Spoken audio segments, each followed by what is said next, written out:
You found the skeleton. How would you tell people that? You personally, how would you decide? Well, interesting question. I don't know. I'd have to do some research on that.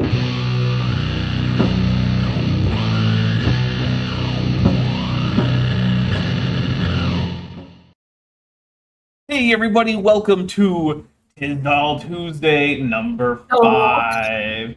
Canadian science denial because this guy is French Canadian. So, he's like fake Canada. That's what that is. Yeah, we have some special built-in French. We use it for our government. Yeah. And signage. Yes. Yeah.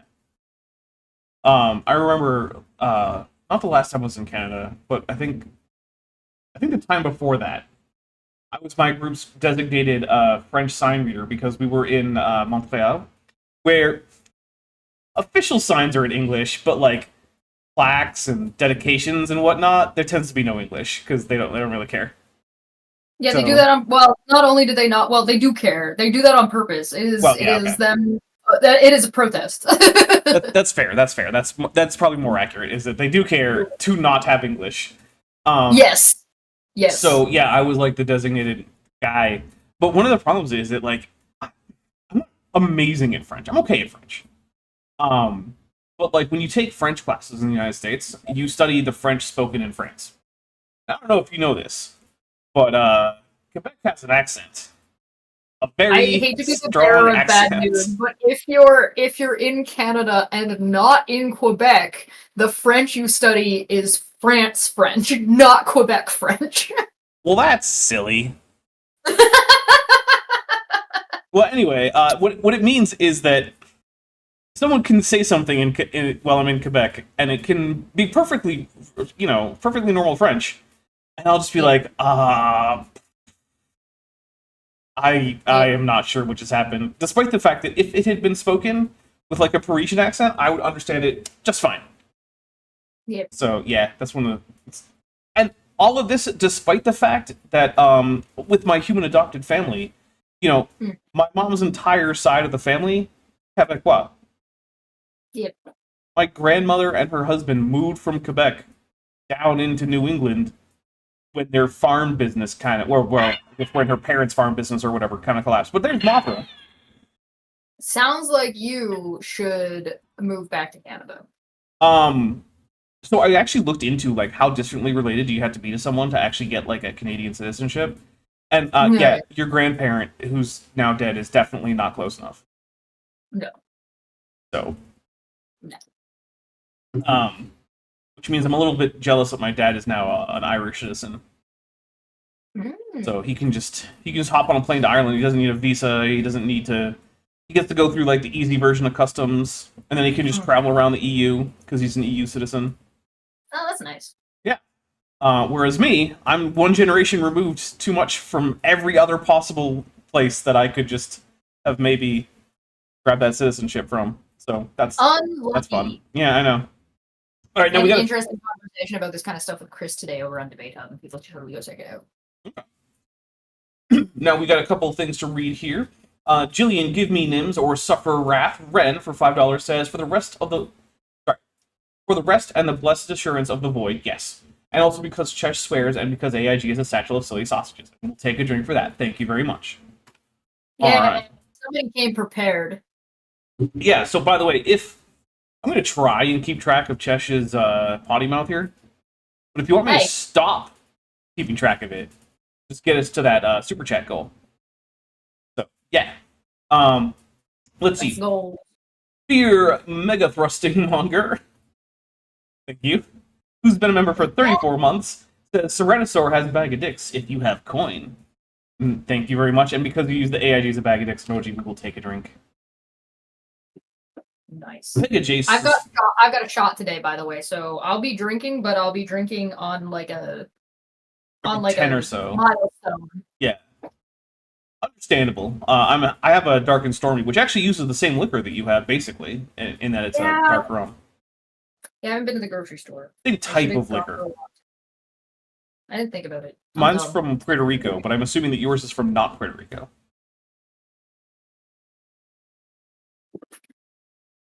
Uh-oh. Maybe it is from Puerto Rico. I wasn't aware that Puerto Rican liquor would be available in Canada with their current like ban on Canadian or American liquors. But hey, let's see. Peggy Jason's phosphorescent pet platypus has gifted 5 Dapper Dinosaur memberships, so let's get those added to the fundraising. Remember, if we can get that to 84%, I believe, or no, I think it's 86. It's Canadian. There you go. Wait, where in Canada can you grow sugarcane? Captain Morgan's. Captain Morgan is a Canadian company? Apparently. It says Toronto. Hmm. And there's no other location printed on the bottle or on the label. I feel like this might be funny business going, but then again, what do I know? Maybe Captain Morgan is bottled in Canada. Well, it would have to be more than just bottled, but to be labeled Canadian, there's rules. Ah. Unlike on the streets where we ain't got no rules. Alright, well, let's get those 5 drinks in from Peggy Jace's phosphorescent pet platypus, while Chesh tells us why you should definitely not get into League of Legends. Oh, yeah, don't get in. It's a trap. It's a trap. Although I do recommend reading the supplemental content. So I would absolutely recommend reading, like, the novel, Blade of the Ruined King. I would recommend playing, like, the side games. So there's like a side scroller. There's Song of Nunu. There was like a rhythm based game that was about that was Ziggs that was really cool. So like doing that is fine, or like reading the comic books or checking the lore out. Very cool. There's really cool art if you look at Legends of Runeterra, which is a Magic the Gathering Hearthstone League of Legends game. If you play Teamfight Tactics, it's not so bad. But or watching Arcane, very good. Playing League of Legends is for losers. Mothra has come by, so let's take another drink. Thank you, Mothra. All right. So cognitive trifurcation. Apparently, Captain Morgan is based in the U.S. Virgin Islands. That can't be right. And the reason I say I'm gonna have to look this up. I'll have to look at it. I'm not gonna look at it right now, but I'm gonna have to look this up later because if it's American based, it should not be on our shelves. Because American liquor got removed from Canadian shelves. Right. And so that's why I can't get Kraken anymore. Kraken is gone. So I'm going to have to look into this. There might just be enough Canadian stuff going on with it to have it be allowed, but we'll see. Yeah, because I did not think that it was a Canadian liquor, in part because it remained cheap in recent months. Peter Sage is saying that Captain Morgan's spiced rum is specifically Canadian. Oh. Okay. That's weird. It is the spice. It is Captain Morgan Spice Dark. Huh. That's confusing. That is very confusing. I'm gonna have to, this is gonna be a do I recommend Arcane? Yes. Watch Arcane. Watch Arcane. It's very, very, very good. And then come by and tell me who your favorite character is and why. Yeah. And why that character has daddy issues. Don't worry about it. Church's most loyal backstabber for 200 Argentinian pesos says, guys, don't be mean to North Minnesota, even if they speak gay Latin? I have no idea what's going on with that. Oh, like saying rum instead of room. Oh, is that gay Latin? Probably. I don't know. I don't know. I mean, the Romans did a bunch of gay stuff. Like a bunch of gay stuff. That's true. Very gay. I haven't seen Bacardi in a while. So that's Puerto Rican. Okay, so yep. That's probably why I don't have it, because that would count as American-based. Yes, it would. Puerto Rico is indeed the United States. Even though they get their own Olympic teams. No Bacardi for me! French is gay Latin. Oh, French is gay Latin? Okay, I can see that. Yeah. No, that checks out. That's fine. I think that's fine. Yeah. Wait, what's bi Latin? Is that like Italian or something? What's going on there? Yeah, I was gonna say Spanish. Maybe Spanish. I don't know. All right, so we're not really here to talk about liquor or which part of the LGBTQ community various Romance languages fall under. We're actually here is to talk about Lawrence Tisdall, who is in fact a French-Canadian creationist who runs a bilingual creationist ministry. And he is in this video talking at a church it's in England. I'm not sure. Oh, maybe it says right there Kensington. Maybe that's what that says. Maybe that's where it is. I don't know where that is. But then again, England isn't a terribly big place, so it's somewhere in there. And hey, if you're English and you're watching this and you feel like, oh no, England is a really big place, drive across Texas and then get back to me. Or drive through Alberta from like south to north and then get back to me. There you go. You won't feel like England is a very big place anymore. I wonder how many Englands could we put inside Texas? A lot. It's going to be a lot. What is the square footage of England? Hold on. Chesh's most loyal backstabber is claiming that Romanian is part Slavic. It is not part Slavic. It has a large number of lexical items from Slavic languages, but that is not the same thing, my friend. Okay, England is covering 94,354 square miles. Oh no, Chesh's going to do math. This could be a disaster. I'm just giving you the numbers and you can do the math. I'm not going to do the math. For 244,376 kilometers squared. What's the size of Texas? I'm not doing the math. Anyway, so Lawrence Tisdall has just finished misunderstanding the difference between two different graphs, one of which was a cladogram, and one of which was a persistence through the fossil record of various taxa graph, and saying that both of them represented the same thing, which they didn't. Which he said was morphology in the fossil record, which actually neither one technically represented, but one of them, they both represented some things that are related to that in different ways, and then said that because the graphs were different, therefore evolution is fake.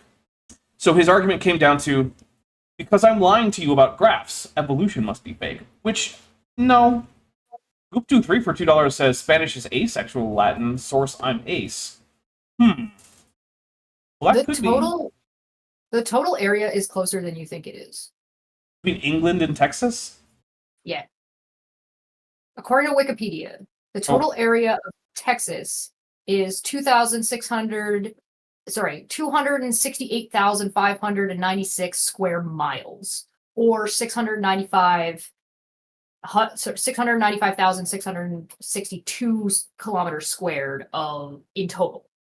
And England in total is 244,376 kilometers squared. So it's like a third the size of Texas? 94,354 square miles.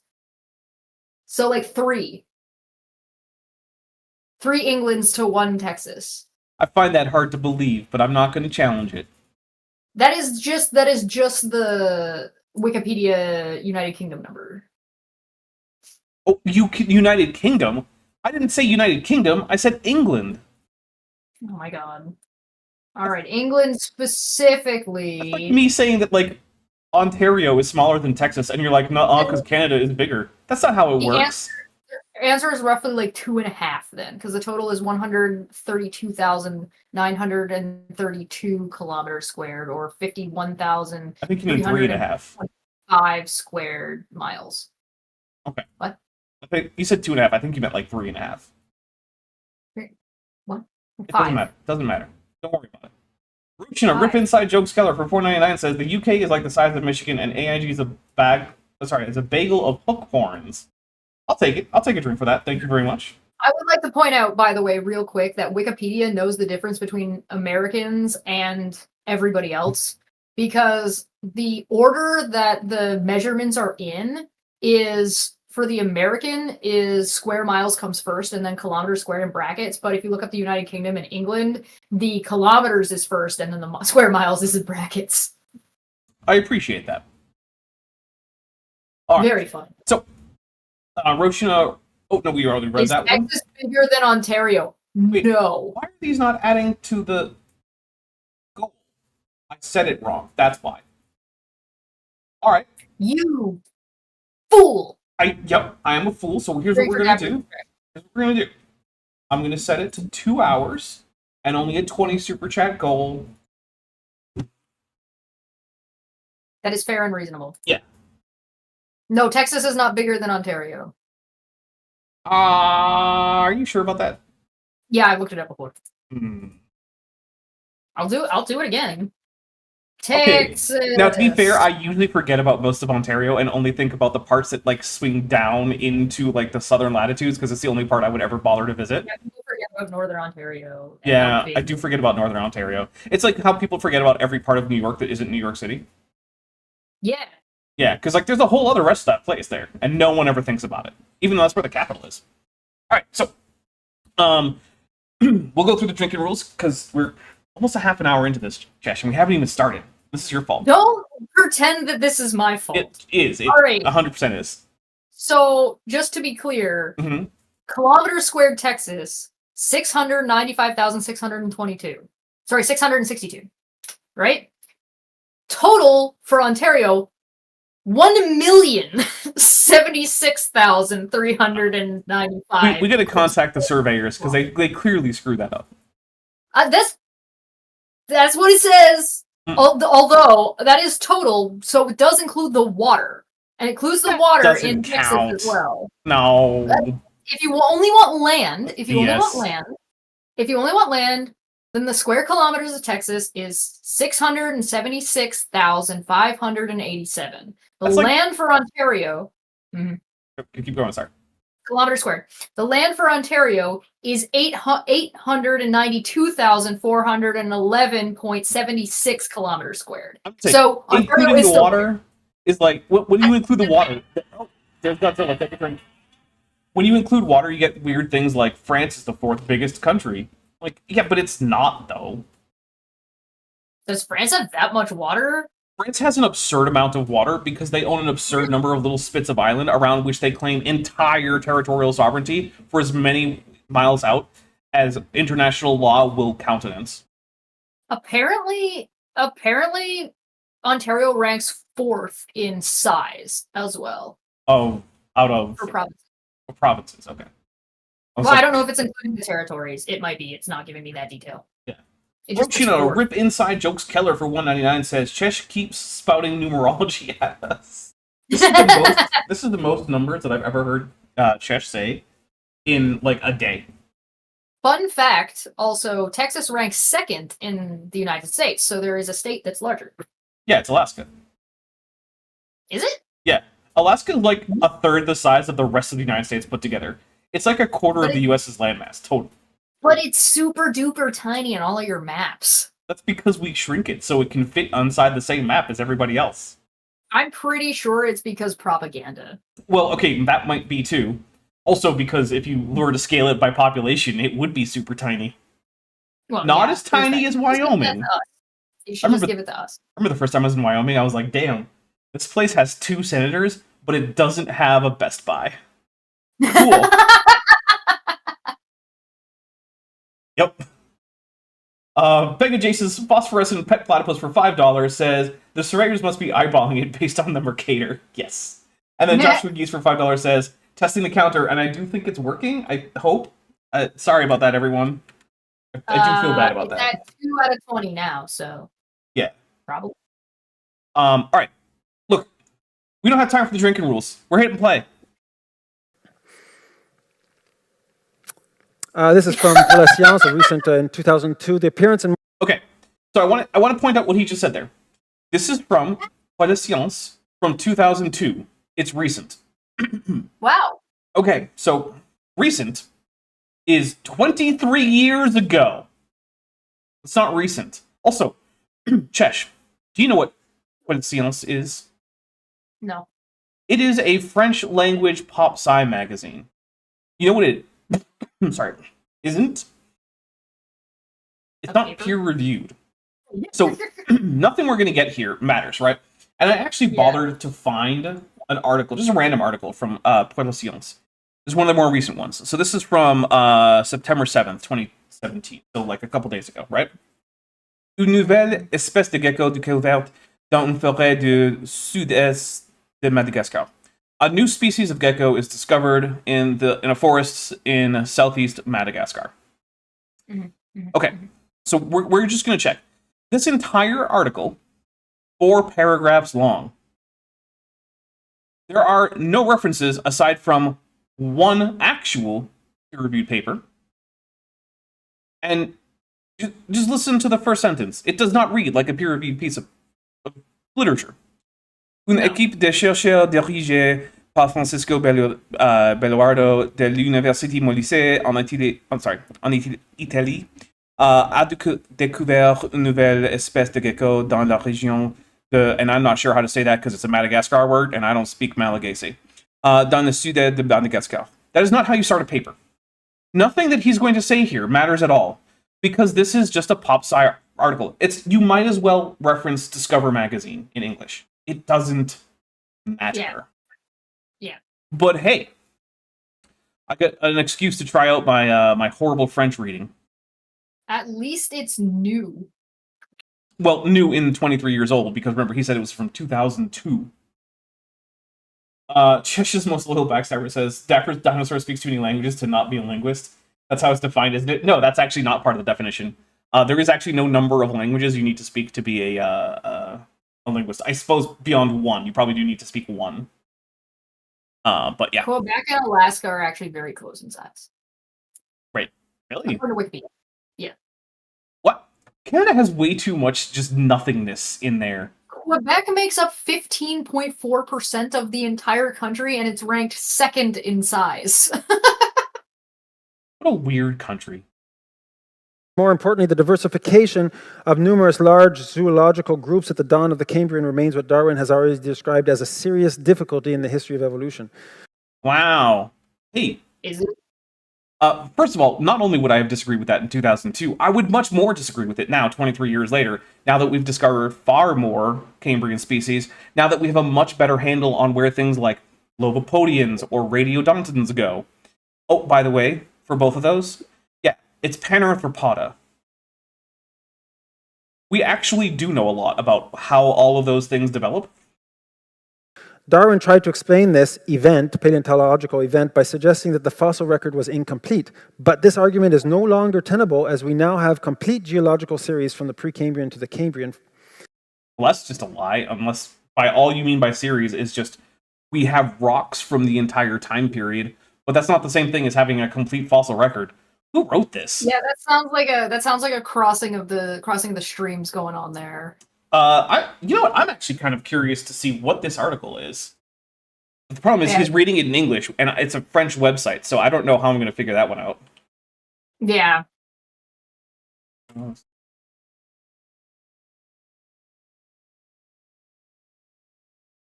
Let's see. No, that's the actual science. That's the actual peer-reviewed thing. You're trying to find it? Yeah, I am, because I'm curious as to what this article actually says, because I don't actually trust him. That's from 2020. Mom called me to tell me about a cat named Rice Krispie and her kitten Snap, Crackle, and Pop. That's wonderful. I love that. That is, yeah. Alright, so, oh my goodness. I can only click through months here. That's going to take way too long. Alright, we're just going to put plus before 2002 and see how that. Okay, so that I probably spelled Cambrian. Oh, it did spell it right for French. Okay, I put the E instead of the A because I figured French, and that was correct. Let's see. Dès les premières apparences dans la couche géologique des animaux pluricellulaires, that's a new word for me, multicellular, ou métazoaires sont très diversifiés. I can't talk. Cette apparition soudaine d'un grand groupe zoologique actuel, il y a environ, whatever, 540 million, I want to read in French, données nommées l'explosion de Cambrien. Yeah, this looks like it's the article. Okay, pour expliquer cette prolifération, there we go, énigmatique dans les scientifiques ont tiré profit des développements de la biologie moléculaire qui permet d'examiner dans 1940 les grands groupes zoologiques et botaniques et la date de leur apparition. Parallèlement, la génétique de développement. So, wait a minute. Is this actually the right one? Because this is talking about genetic development, and he seems to be talking about the fossil record, but that's not the same thing at all. Yeah. Nous faisons on peut voir des mécanismes. I can't talk. I don't know. expliquant la diversification d'un grand plan d'organisation du monde animal. Ainsi, c'est désigné une explication plausible de cette opération exclusive. Wait, so this is in fact saying, not only is this not talking about the false record, but what I'm getting from this is that, in fact, what's being reported on here is using genetic evidence to actually demystify the Cambrian explosion. Yeah. Les premiers indices de l'existence de la vie sur Terre sont datés de 3.8 billion, whatever, d'années jusqu'à environ 100 millions d'années. L'indice restant rare est souvent peu. Yeah, we know. Mention à l'évolution montre. Sorry, they're just very basic stuff. Like, oh, our earliest fossil records are 600 million years old. Yeah, I know. Just get to the point. Yeah. Let's see. Scanning through that article. Look at him go. Yeah. There goes my hero. I'm just trying to find out anything that sounds like what he was just reading. Let's see. Alright.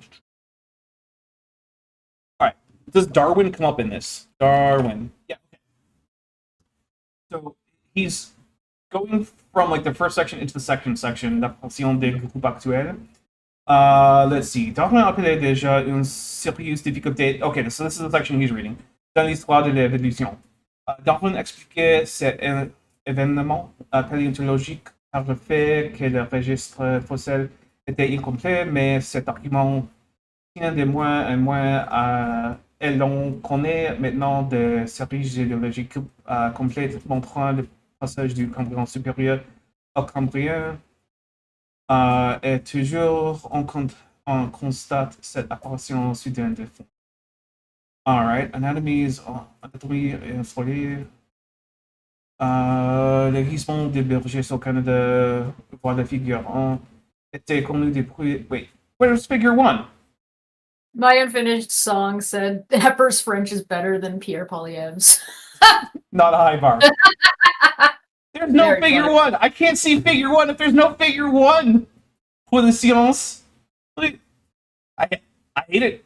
Look, you can't see it, but it says voile de figure 1. There's no figure 1. Oh my goodness. I can't see what you're looking at, so I'll take your word for it. Olivia Williams for $2.79 says, hearing Dapper mumble in French cracks me up. Thank you. Chesh's most loyal backstabber for 200 Argentinian pesos says, Dapper just now, for absolutely no reason. No, now we listen to the judgments of the Autrice Mécanique de l'Analyse Culinaire. You gotta do it in the rhyme. Uh,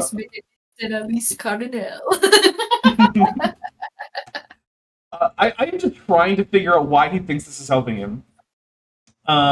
C'est des gisements. Aussi que c'est des séries He's passant. speaking to English speakers, so he's banking they won't know.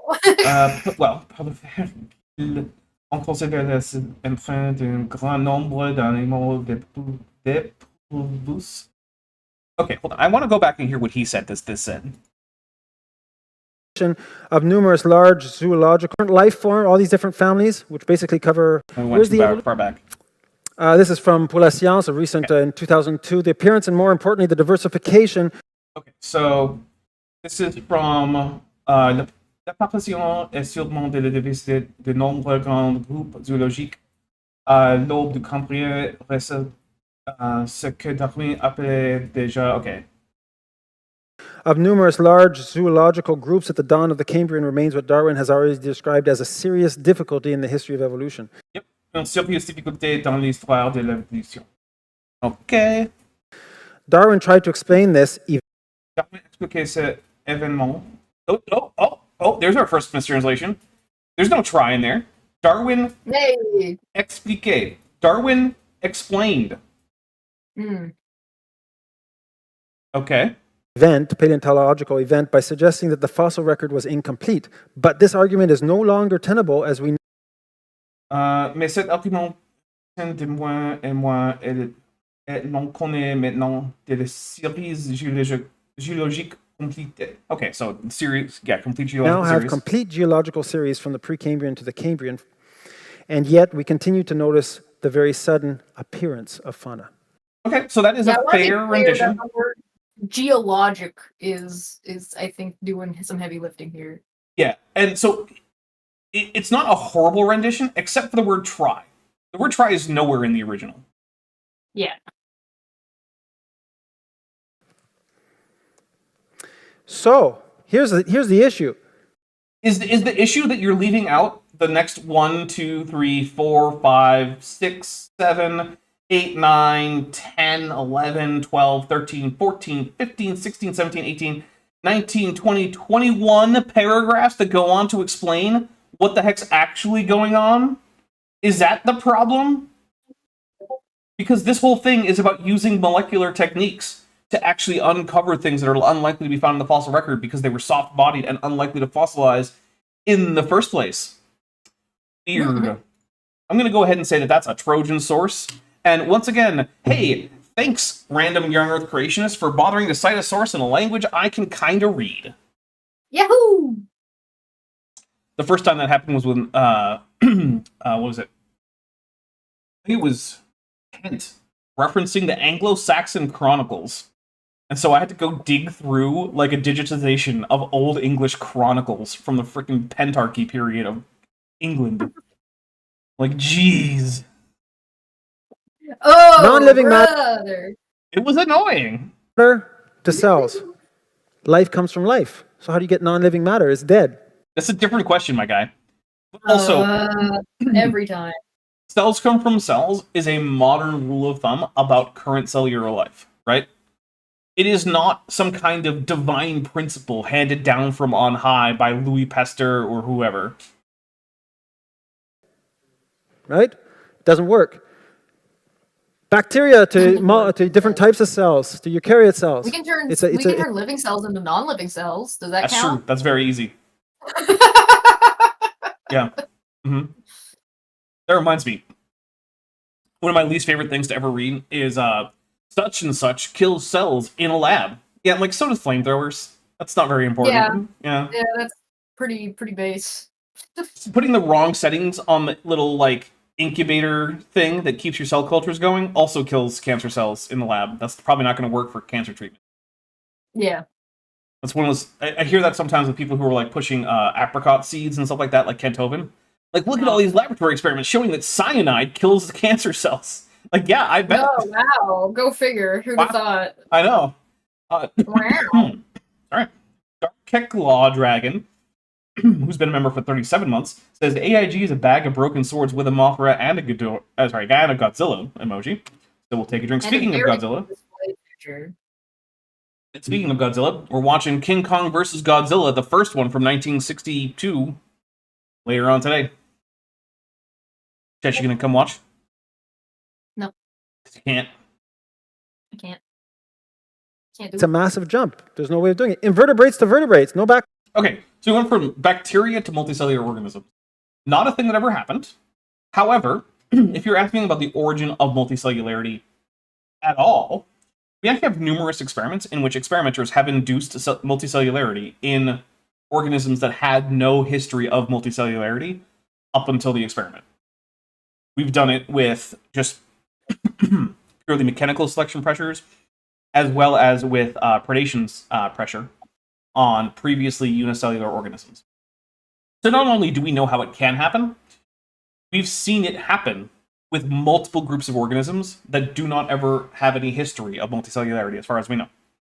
From invertebrates to vertebrates, well, guess what? Vertebrates are part of the group Chordata, and we have an entire series of organisms within Chordata and outside of Chordata showing us how this goes. So first we have like acorn worms that show us what it means to have sort of a notochord that isn't really a notochord, but it is a nerve cord. That's the place of hostility Sunikit for $2. Slanderously says, Je donne pelagic tunicats. Which is indeed slander. Also, I would never say I twice in a sentence. Yeah, I dapper, I adore. Yeah. Is what it says. I might say, like... You would just take the Je. dapper part out. You Well, just say... Or I might say, Je dapper adore pelagic tunicate. Although Yeah. I don't know how to say pelagic or tunicates in French because Well, I'm pretty sure you would say ne pas in there somewhere. yeah.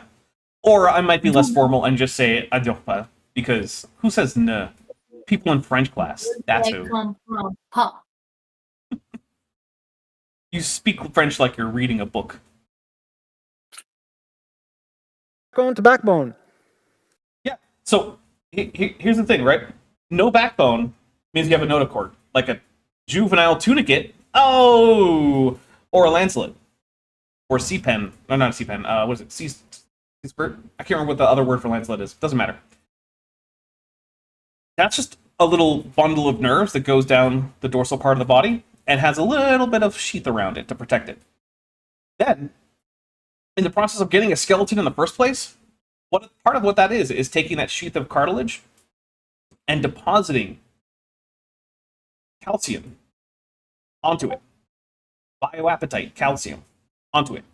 Boom! All you've done is just added a thing that you're depositing into the cartilage you already had. And oh my goodness, suddenly you have a backbone. That's it. That's all it is. And we have organisms that are all along different stages of that.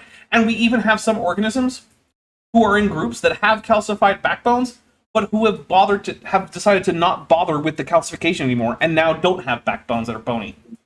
Chesh's most loyal backstabber for 100 Argentinian pesos says, pelagic tunique.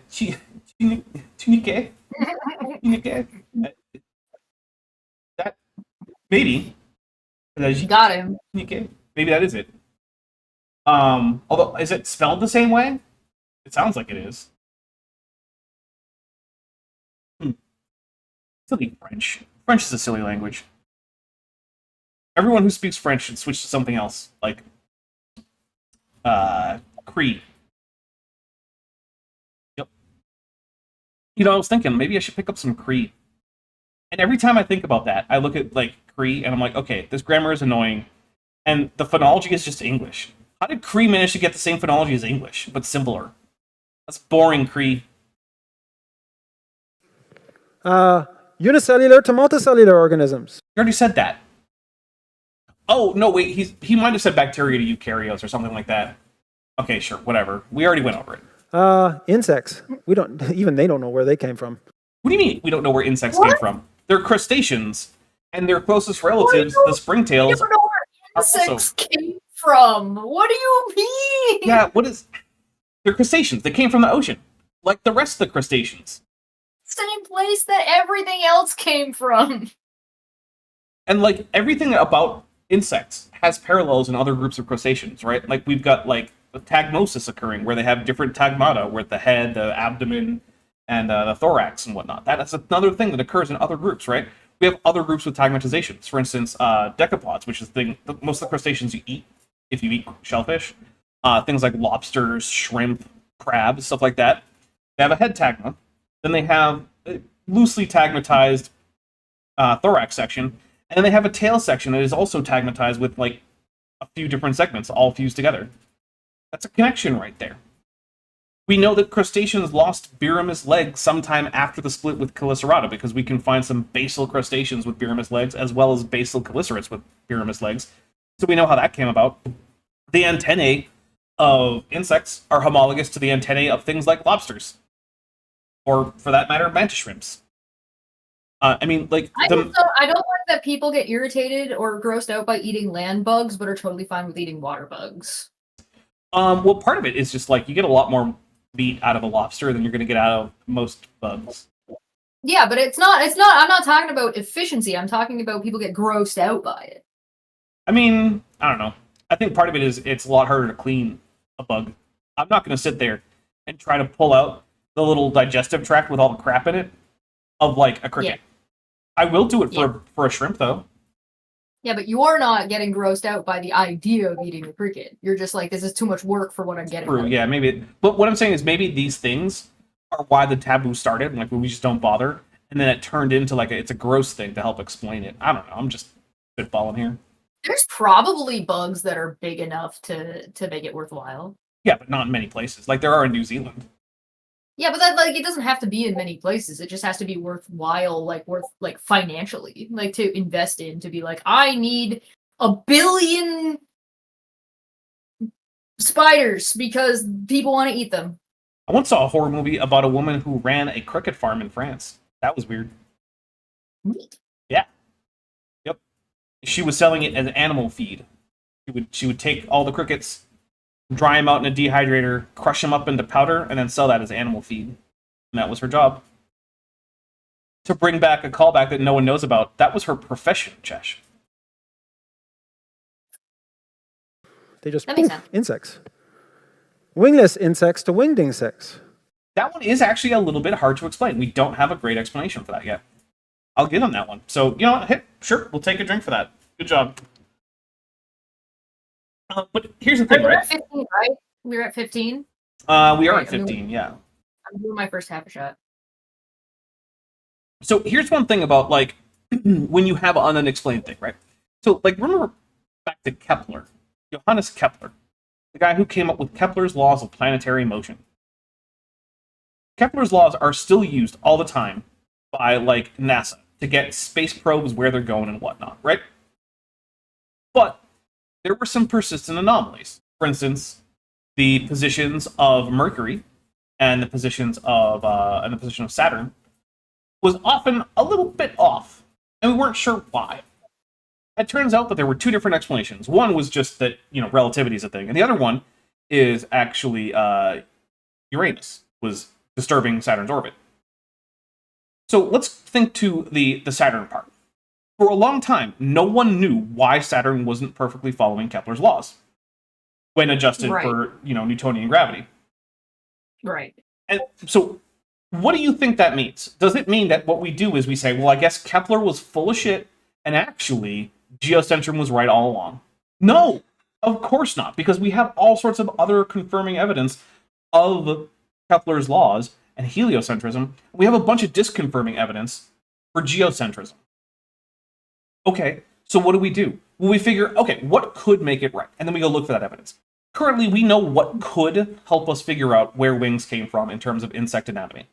But we don't have a great place to look because you're looking for a very narrow window in time in a fossil record of very small animals that don't fossilize all that well a lot of times. And again, in a very narrow window. And we're also not sure exactly what habitat to look for. So that is a bit of a problem there too. It's also something that's like you don't get to be at the end of the race. You have to. Yeah, you have to actually start. So we don't get to start at the end. So because we're continuing to do research and invest money into the fossil record period, you don't necessarily have to specifically be looking for this exact thing to come across it as you're working. Which might happen. So yeah, we're in the same position as we used to be with Saturn's orbit. We know what kind of thing we're looking for. We have lots of evidence that we're right in general. We have lots of evidence that the people who say we're wrong are themselves wrong. And so, having a mystery in evolution, what that means is evolution is an ongoing active field of study. That's what that means. It doesn't mean it's false. That's not how science works. If science worked by the first time we came to an open question, we just gave up and went back to the drawing board, we wouldn't be anywhere. We would never have gotten past Newton. We wouldn't have even gotten to that point. Yeah. How do you do that? Well, I mean, we have a number of options. How do you do that? One thing is How it do we seems like know? How do wing. we see? What is Gomorrah?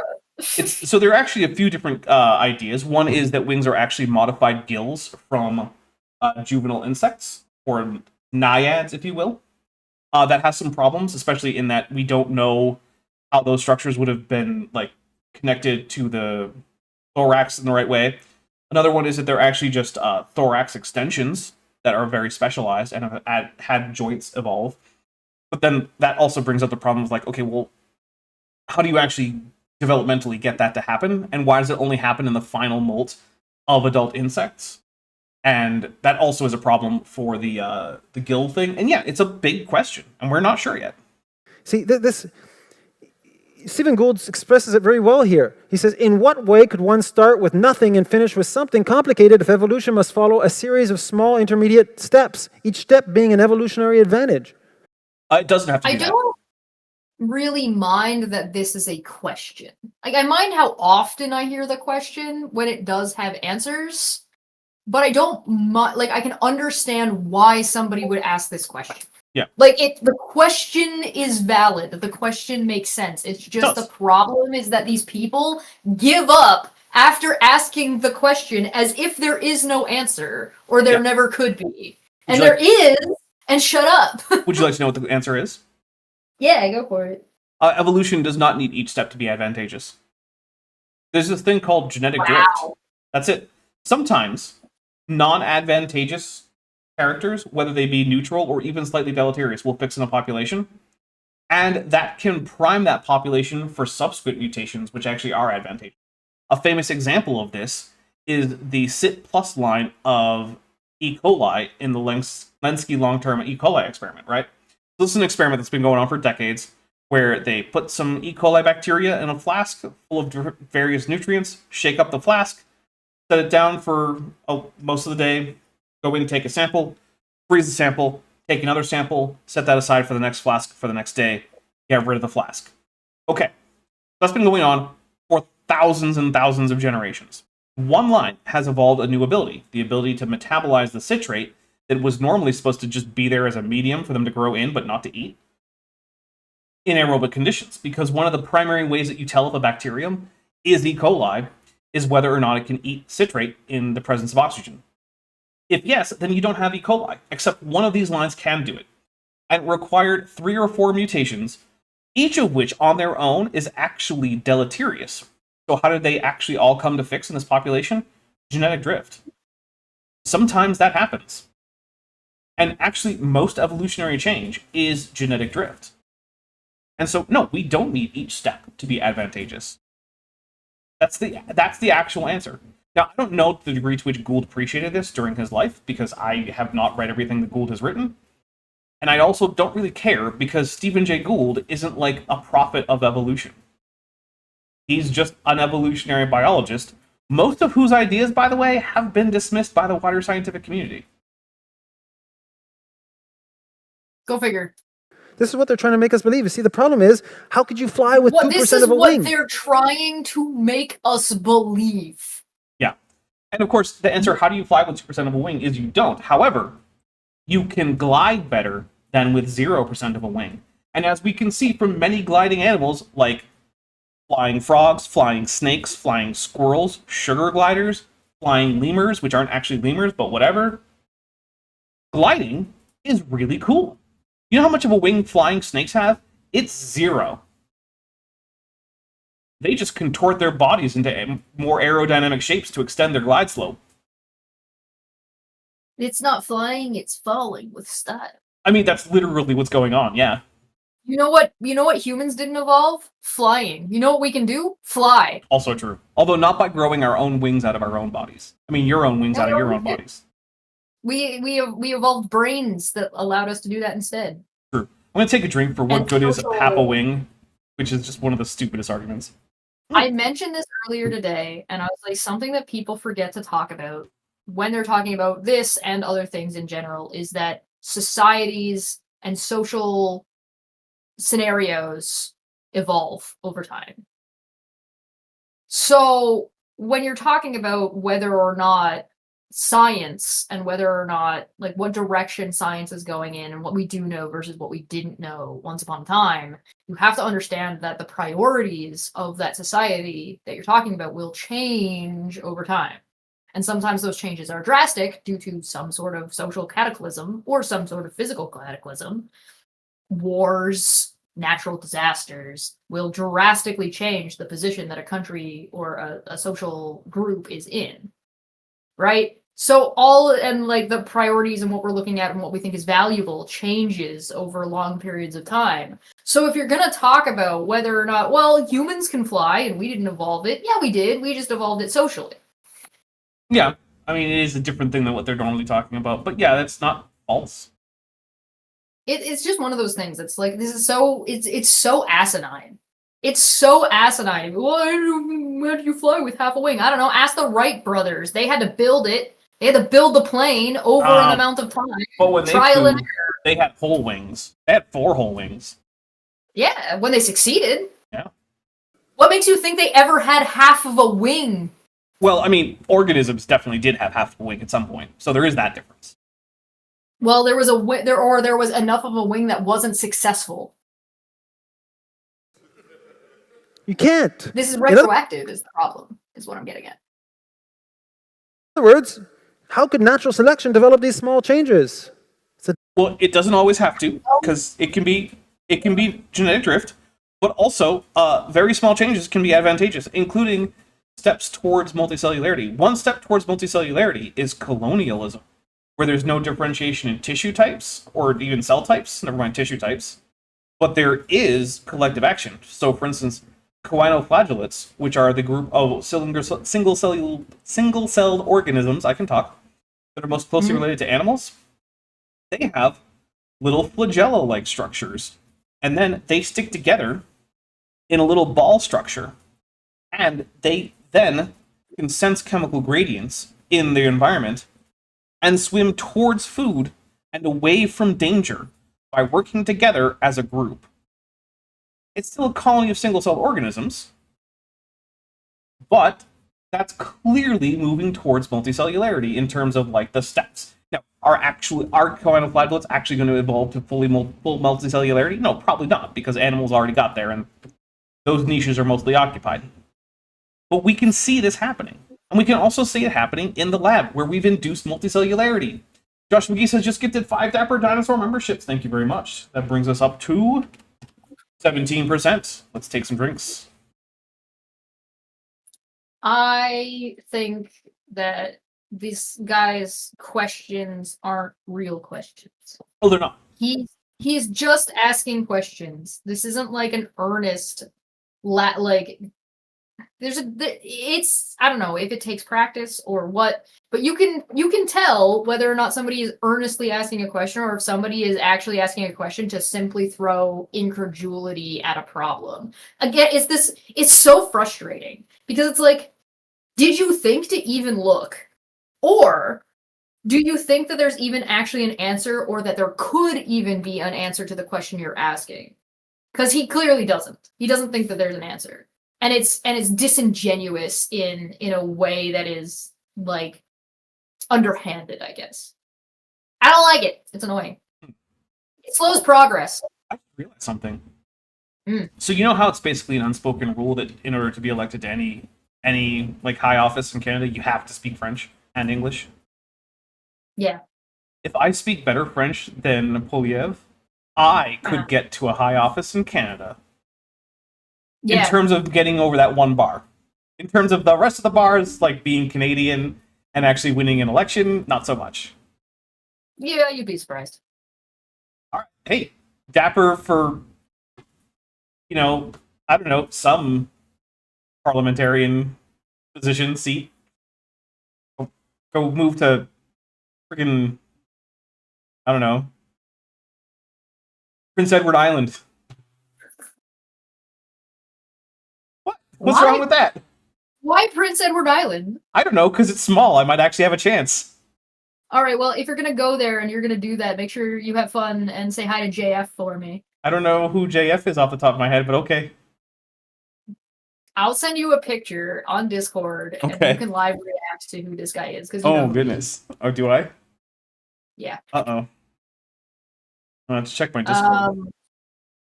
Yeah, hold on. It's gonna take me a second to find him. Okay, well, I'll hit play. I know it's JF, and I have to remember what his actual name is. Dilemma. How do you get this gradual? Which meant that Stephen Gould, he will promote another idea. He'll promote an idea that saltation. He'll adjust. Oh my god, I'm taking a drink. He is not promoting saltation, and we're going to talk about that. I hit the wrong button to increment the drink counter. Okay. Saltationism is not something that Stephen Jay Gould supported. Saltationism is the idea that maybe one day a crocodile laid an egg and a bird hatched out. That's saltationism. Yes. Right. Now, this was proposed back when there was a conflict between the then so-called Darwinists and the geneticists, basically. These were people who were big followers of Mendelian genetics. And this is sort of at the beginning of the 20th century, when Mendel's work had been rediscovered by a large portion of the scientific community. Because his ideas had sort of just kind of faded away into the background. over time. Mhm, mhm, mhm, mhm, mhm. But when they were rediscovered, it was thought that they were incompatible with natural selection and evolution by natural selection and so on. Because they had this idea that, well, you can get these small mutations that can make tiny variations within a species, but they didn't think that that could add up into the difference between species. Because at the time, people thought that species were these big, distinct groups that had very clear demarcation between them. We now know that that's not really true, and that species are kind of fuzzy. But at the time, they didn't think that. Again, because they had less data. And so, It's almost like it's useful to use updated information or something. exactly. So a proposed mechanism was like, okay, well, what if? What actually happens is that every once in a while, there's what's called a macro mutation, where huge amounts of whatever it is that is carrying this genetic information, because remember, this is before the discovery of DNA as the molecule of inheritance, although not before the discovery of DNA as a molecule per se. So we didn't know it was DNA doing this. What if there's a huge change to whatever the genetic mechanism is that causes gigantic morphological changes in the offspring, so that in one generation you can go from like a crocodile to a bird? That's an actual example that was used. Crocodilians to birds. Okay. We have since discovered that no, we don't need some kind of giant barrier jumping mechanism to get speciation. And also, no, macro mutations like that do not occur. And anything like that is more likely to kill an organism than it is to result in a new species.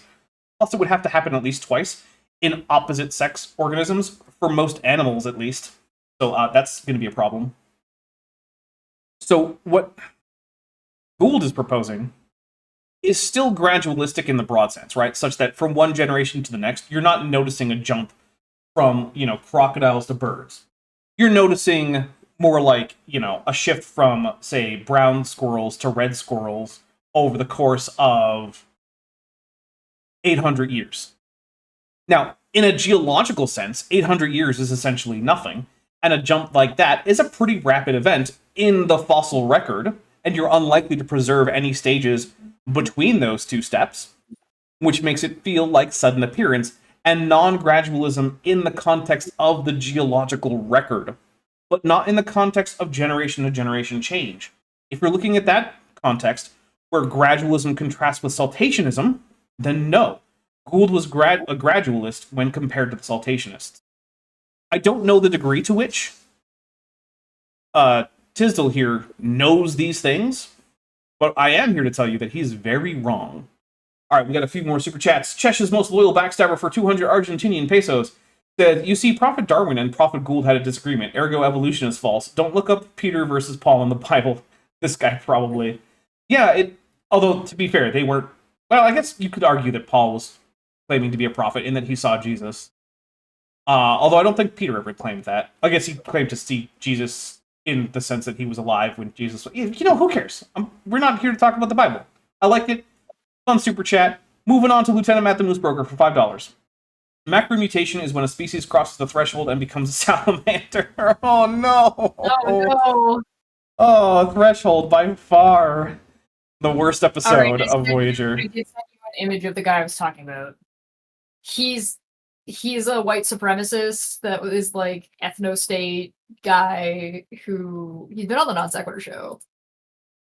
Well, first, that a white supremacist is on a Non Sequitur show doesn't surprise me in the least.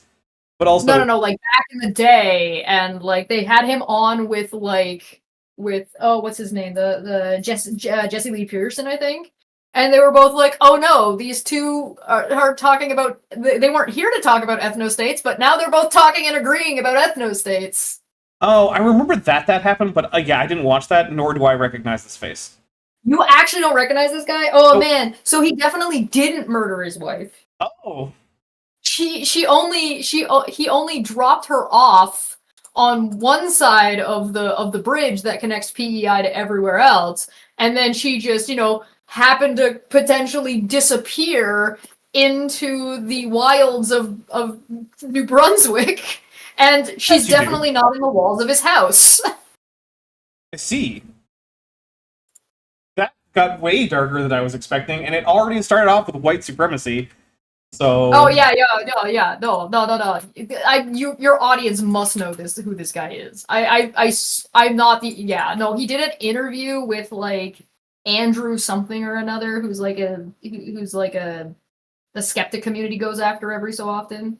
And he was talking about the situation where like the RCMP, like the Canadian FBI, was like literally staking out his house and all of that fun stuff. And there's like some there's a lot of problems with this guy. Anyway, and he is on that interview talking about the situation, and everybody who watched that interview was like, so he definitely didn't kill her? Well, Yeah. I still stand by my choice of Prince Edward Island because it's small, and also I gotta point out there are probably murderers in every province.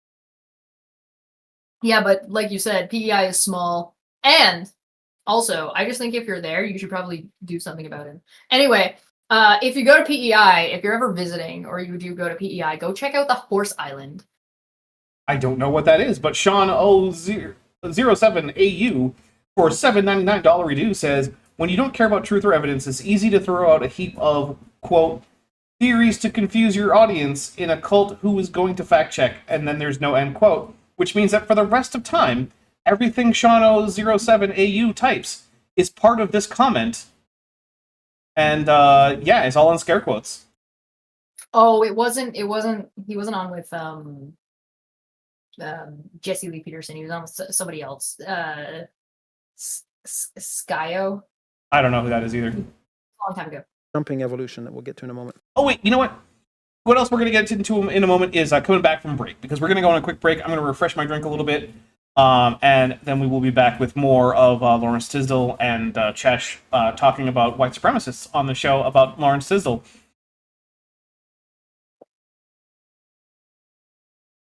Yep. See you in a bit, little everybody.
Okay, we are back.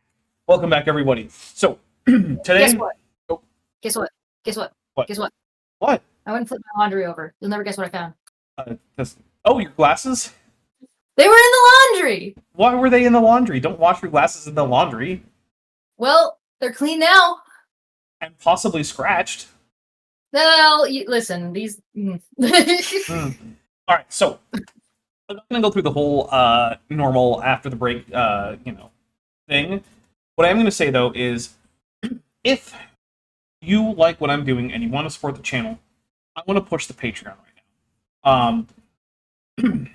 One of the bigger, just general stressors about trying to make it here on YouTube, while the YouTube algorithm doesn't like me very much, but still trying to make this, the thing that I do, is just stability, right?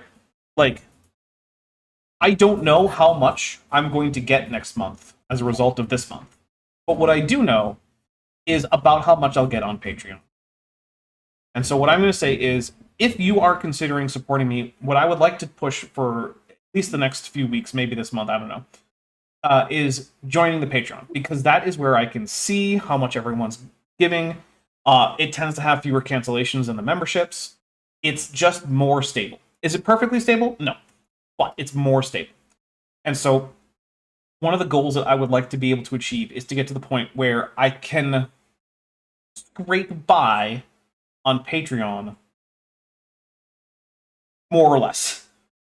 Where, like, if YouTube is just like, you're shut down, and then I have to live like a month on Patreon, that I won't start going broke as a result. I'm not really close, I'll be honest with you, but I would like to try to get people who can afford it onto the Patreon. So if you are interested, please go to the Patreon. It is linked in the description. I will also paste it into the chat. Every single dollar helps. There are lots of perks if you go to the Patreon. You can get early access to videos. You get access to my Discord. There are even Blender files that you can find there that I have uploaded for you to just have a Blender file.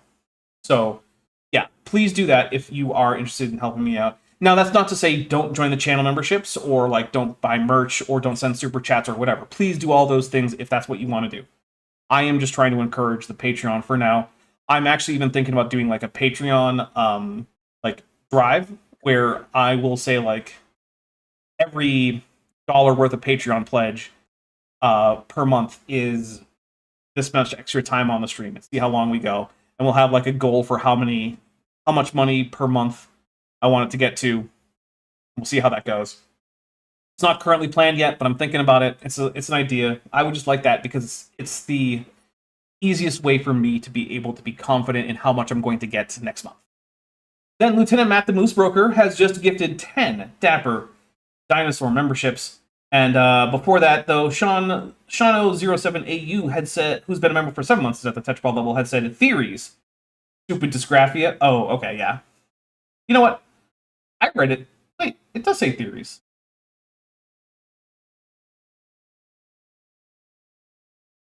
I'm not sure which part is the dysgraphic part. It all works for me. Anyway, I'm going to take 10 drinks. Chesh is going to take 1 drink, because that'll get us past 30, which is apparently her milestone. And then Chesh is going to tell you why Threshold is her favorite episode of Star Trek. Which one is that? The one with the salamanders. I don't remember that episode. Doesn't matter, you just make it up. Oh, because salamanders are really cool, and there's a couple of different stat blocks for them in TTRPGs. So if you play TTRPGs, you can do some cool salamander stat blocks, and I just like the idea of trying to math that out when watching the episode. Well, there you go. That made no sense in terms of the actual episode, but that's okay, because she made it up. You said what my favorite was. I said why Threshold is your favorite episode of Star Trek. Yeah, it's got salamanders in it, and I like to do the math of salamanders and how they, so you can whatever, it's fine. Salamanders have fire resistance? Some of them. Okay. The ones in the monster manual do, because they're fire salamanders. Oh, the dysgraphia was for missing the closed parentheses. Oh, okay. Okay, yeah, no, that's fair. I mean, honestly, it's a minor mistake. It's just that I like to think of the idea of, like, if you fail to close a parentheses, or you fail to close, like, the quotation marks, that the entire rest of your life is now just, like, part of that previous statement because you never closed it off. It's obviously silly and absurd. That's not actually what's happening. I just like to think about it that way. Like, one time in college, maybe I left a parenthesis open, And now the entire rest of my life is just a note about that one paper that I wrote in college. Yes. I mean, obviously not, but like, it's fun. Naramda puts for $5 says, from the moment I understood the weakness of my YouTube budget, it disgusted me. I crave the strength and certainty of Patreon, which, one, yes, but two, also amazing use of what might be the best game trailer and opener of all time. And I just made a mistake on the number thing, so we're going to take a Dapper's professional drink, but that's okay. What? Delete the message. Kip, why would what you have do you done? this? Kip, You're fired. Don't make Take me. that man's wrench.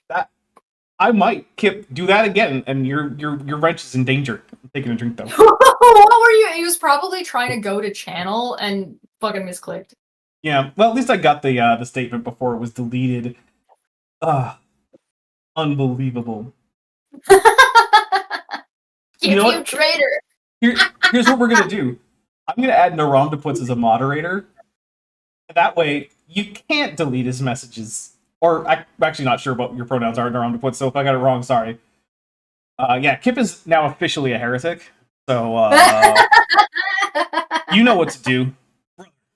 Get the flamer, the heavy flamer, which is one of my favorite 40k memes, despite the fact it's from one of the least popular 40k games out there. Which I have, by the way, and I like it, but like I get that it's flawed. Wonderful.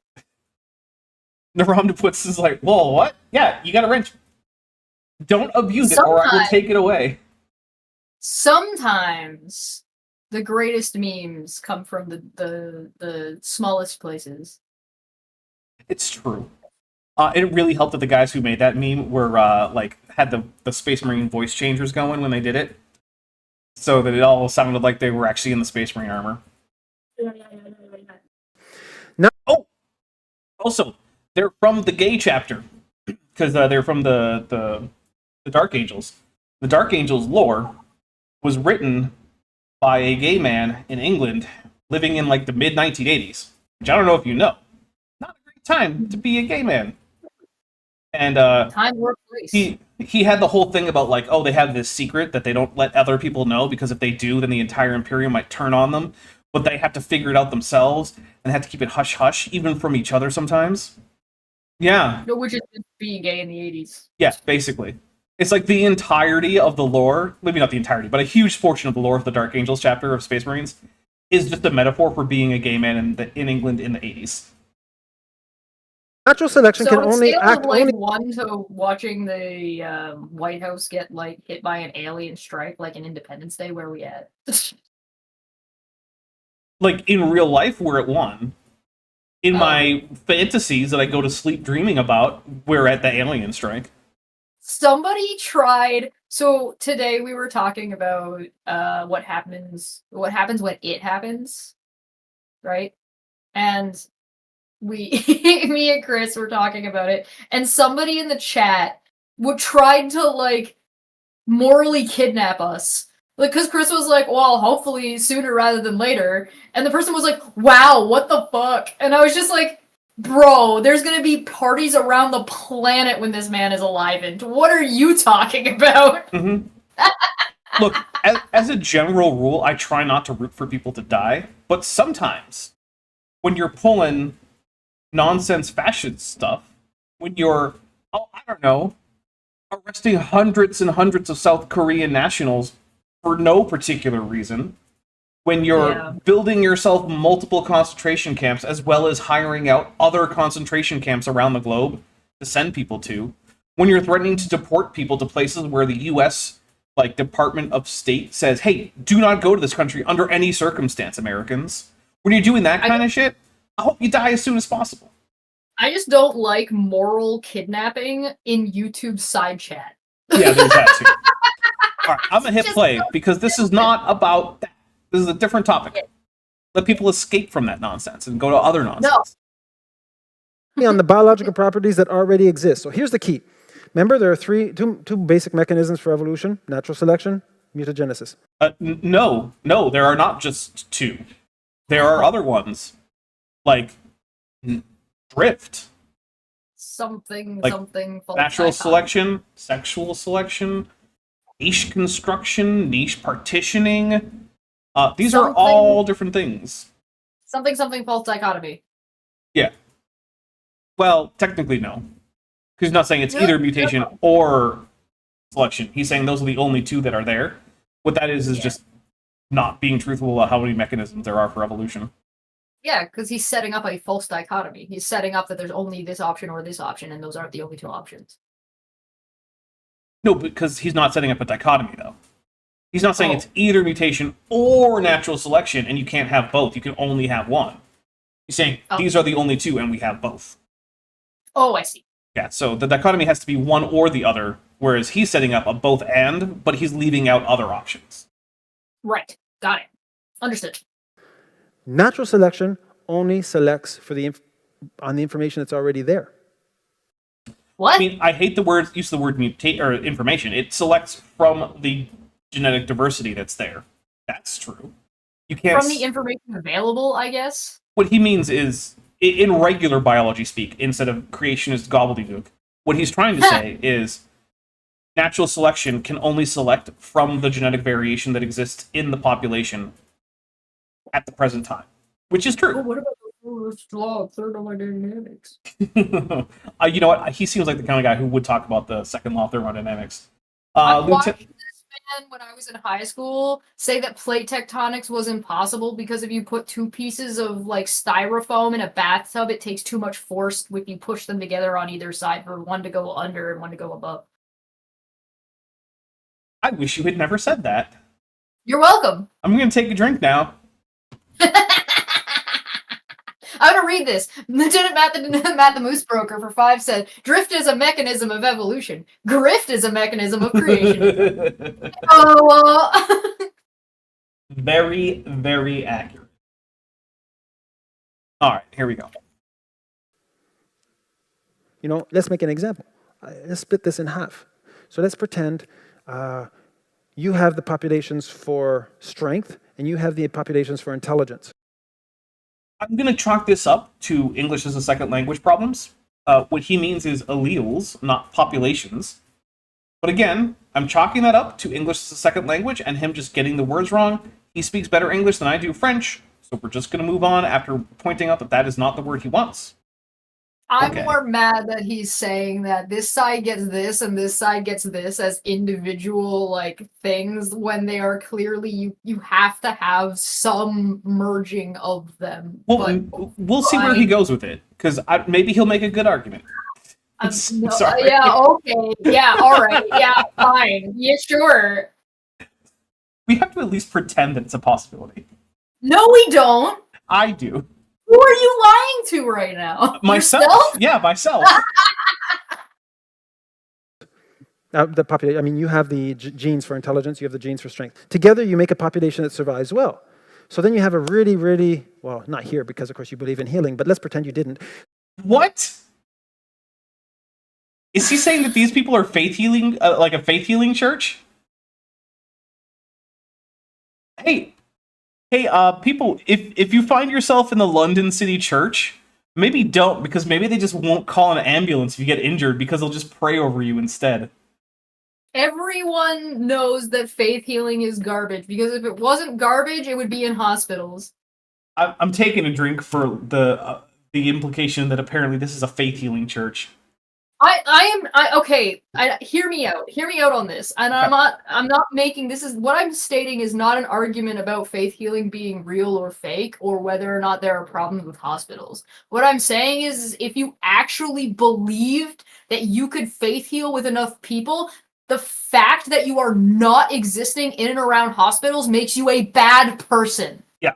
And I also want to point out, like, look, there are certain Christian groups, oddly enough, in a weird commonality, mostly Eastern Christians and Protestants, and not so much Catholics, who will anoint the sick with oil and pray for healing. But those groups also usually have people go to the doctor. And look, Yeah. if you want to go to the doctor and then also have your priest come by, rub some oil on your forehead, make the sign of the cross, and say some prayers, great. But if what you want to do is have your priest come by, rub some oil on your forehead, say some prayers, and then not go to the doctor, not so great. Or if people who are of that faith decide they want to be a nurse and then decide, yeah, but I can't participate and I'm just going to pray for you instead of, Well, luckily, doing the nurse job that you signed up to do. How about you go and take a long walk off of a short cliff? luckily, you'll almost certainly be fired on your first day for just failing to do your job at all. So Yeah, good. Yeah. Get out. You're a bad person. Also, why did you go through all of nursing school if all you're going to do is be like, nah, just thoughts and prayers? I hope there needs to be a test that like requires you to do some of these things to force these people out of school earlier. I mean, there normally is like competency tests before you're allowed to actually get like your degree. Yeah, but I'm not talking about competency. I'm talking about like, here, you need to perform this. And when they're like, oh, I can't because of my religion, they should be expelled on the spot. So, I've just been sent this, and it's good news. So, the trend of DC grand juries continuing to use jury nullification against basically any felony that comes before them where the victim is a member of the military occupation in DC is continuing, with a grand jury rejecting charges against a DC attorney and West Point grad who was accused of assaulting and threatening National Guardsmen.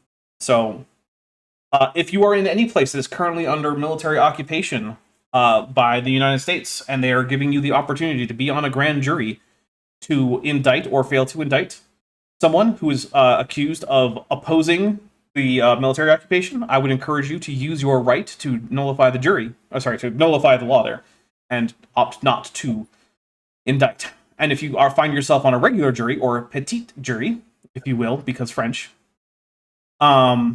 which it's always weird to me because they're not actually bigger or smaller, but whatever.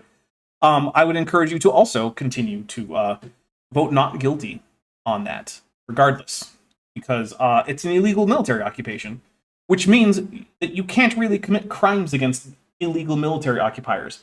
That's sort of the foundational principle of the United States, by the way. Something, the Second Amendment, something.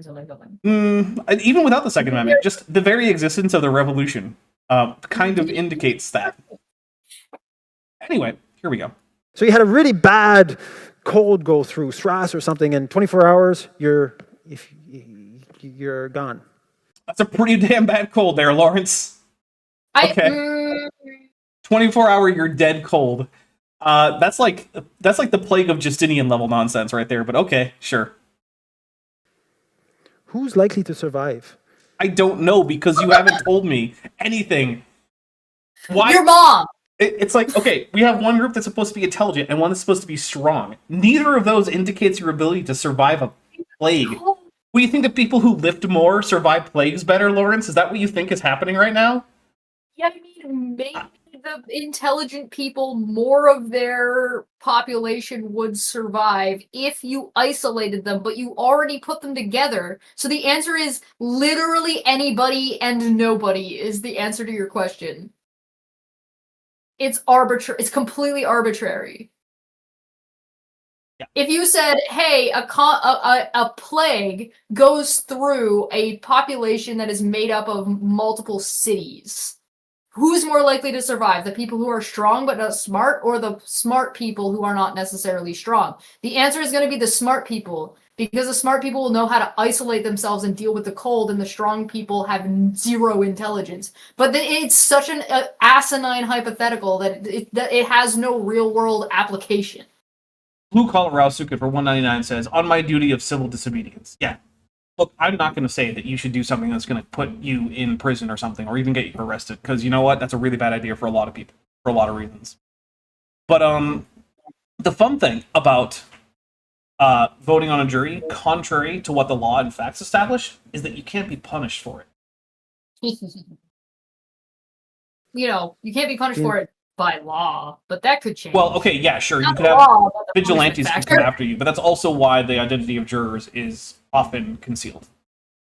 Yeah. The strong ones. Be safe out there. That's natural selection. Murderland. You're gone. Okay, so he's saying the strong ones. No, Lawrence. There's no particular reason why being able to lift more is going to keep you safe from a plague. But sure, whatever. We'll just say that it Depends, targets. I guess, on what you mean by strength, but he didn't define it. Yeah, but you know what? We'll just accept that that's what he means. Sure, the smart people are all dead and the strong people are fine because for whatever reason, this particular plague was better survivable by people with big muscles. Okay, sure. Whatever.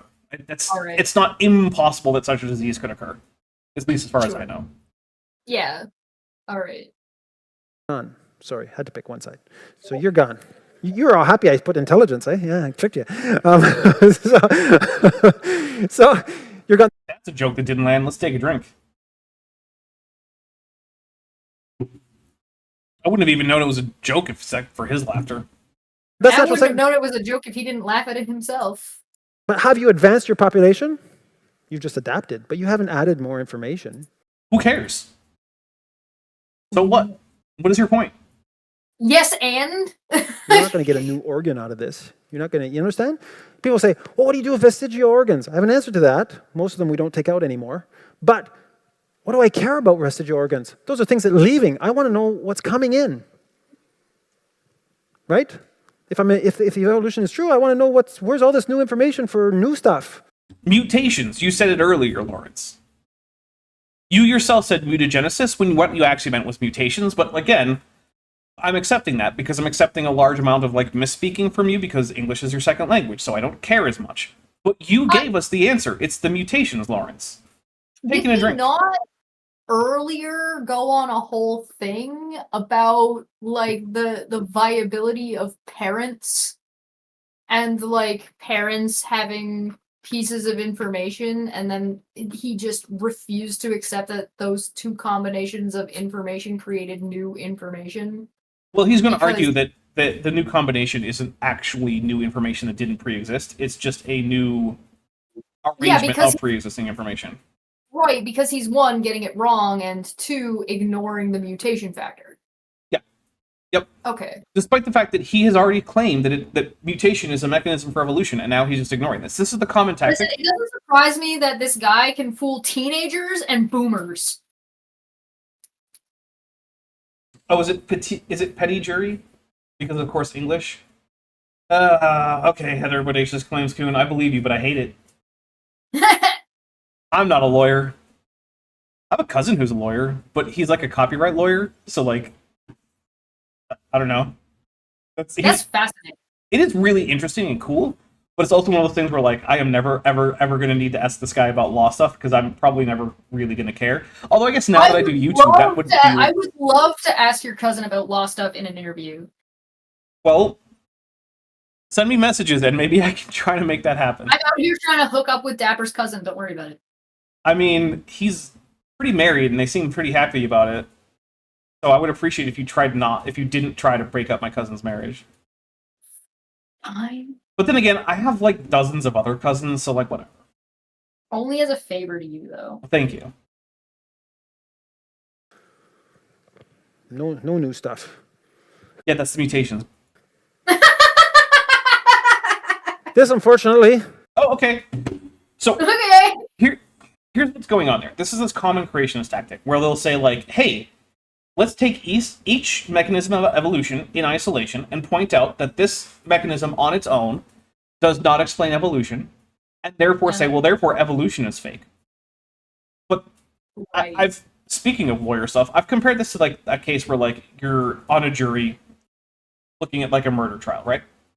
And so it's like, okay, well, we found the defendant's DNA in the fingernails, under the fingernails of the victim. And then, the defense lawyer comes up and says, well, yeah, but, they had a fight, and so, she scratched him or something. And we're just going with that because women tend to have longer fingernails, so it's easier for that. I'm just, whatever. Also, if I'm being honest, it's much more likely for a man to kill a woman than for a woman to kill a man, so whatever. Although it's not even more likely for a man to kill a man. Who cares? I'm not here to talk about the statistics. Anyway.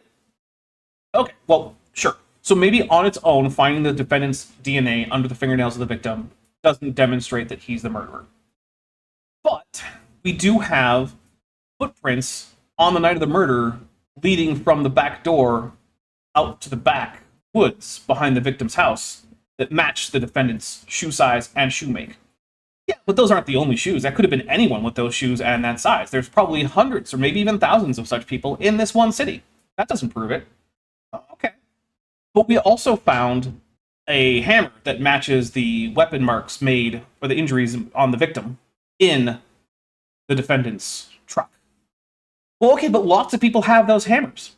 Yeah, but we also, and we just keep going, and no one piece of that evidence is actually going to, on its own, demonstrate beyond any reasonable doubt that the defendant killed the victim.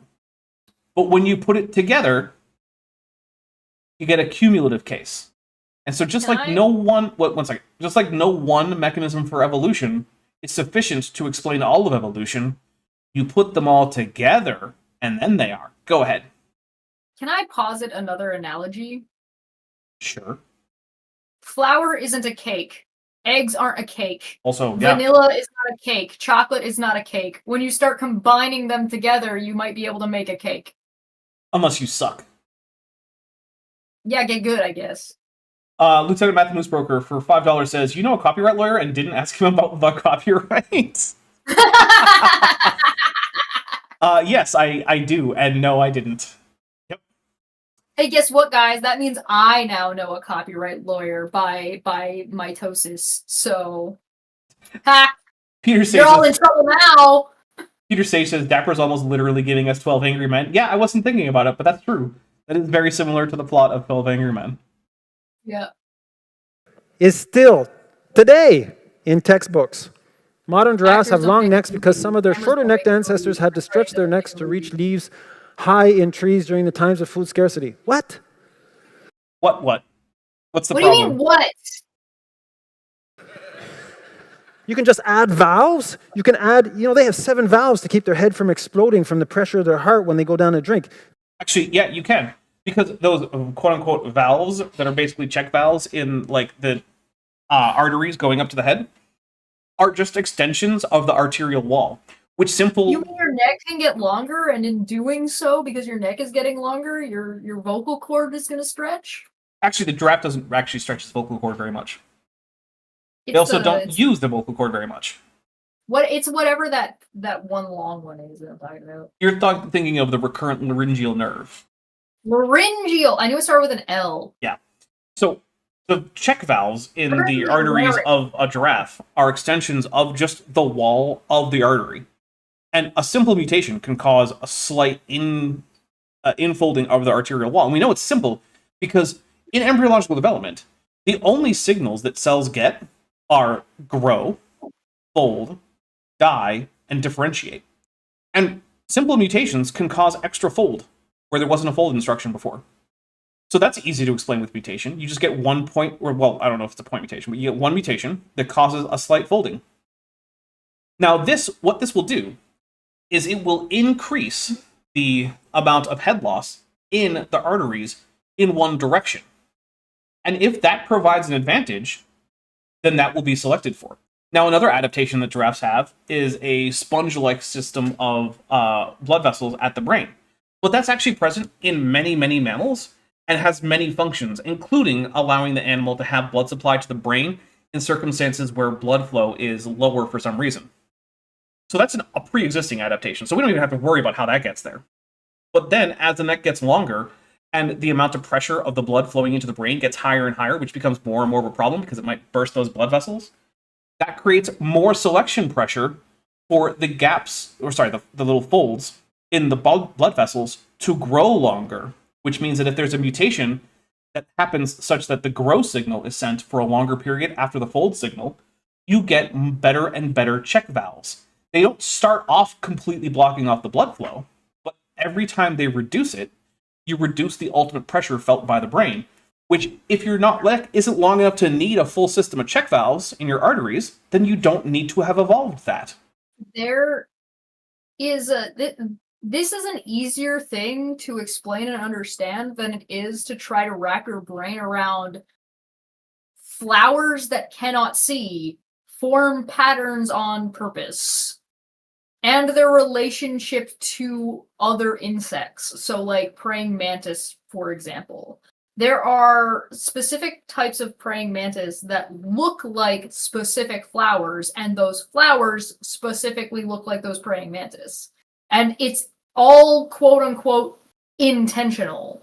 It's not intentional that the flower purposefully did this thing, but you have a flower that has zero concept of what the things around it look like, gaining these attributes over a length of time, specifically because that flower benefits from those attributes slowly and more as it goes on. It's hard for creationists, it seems, to start with the answer and work backwards. Well, in the case of flower mimicking mantises, it's the mantises that get the benefit. The flowers don't care.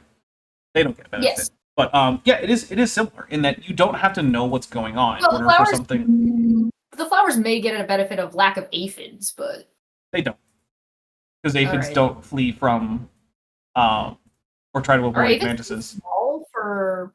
Yeah, they're generally Okay. too small for mantises to bother with. They're Hmm. mantises will go after hummingbirds. They don't care Oh, about yeah. aphids. Oh, wait, what's the one I'm thinking of? I'm thinking of specifically the pink one. I mean, so there are orchids that do mimic things. Orchid mantis. That's what it is. Yep. yeah. Yep. So generally, when a mantis looks like a flower, it's the mantis that's getting the benefit. Flowers, however, develop fancy patterns to attract pollinators, and they don't know what those patterns look like. It's just that those that have patterns that are better at attracting pollinators reproduce more.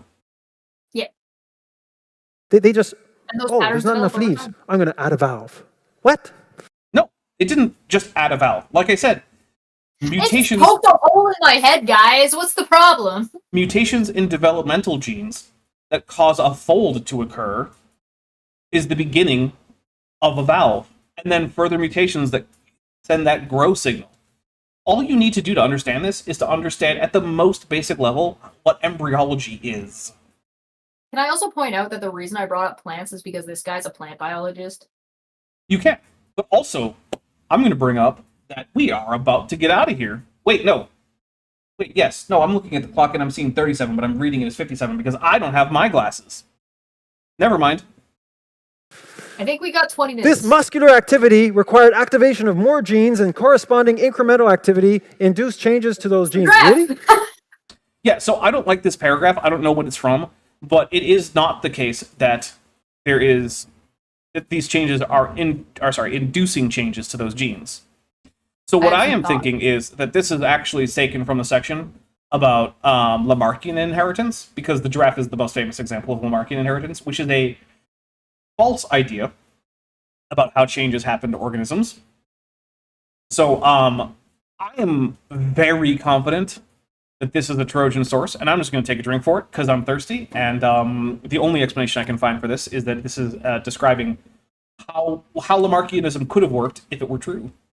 I need a moment, so let him drink. So, alright, I want to point something out here. This is the first time we've seen a slide. But I would like to point out that that means we've been watching this guy for 26 minutes, and they've had access to showing us the slides the entire time, And they never did. and they haven't shown them to us in their own editing. And secondly, I would like to point out that there are two tiny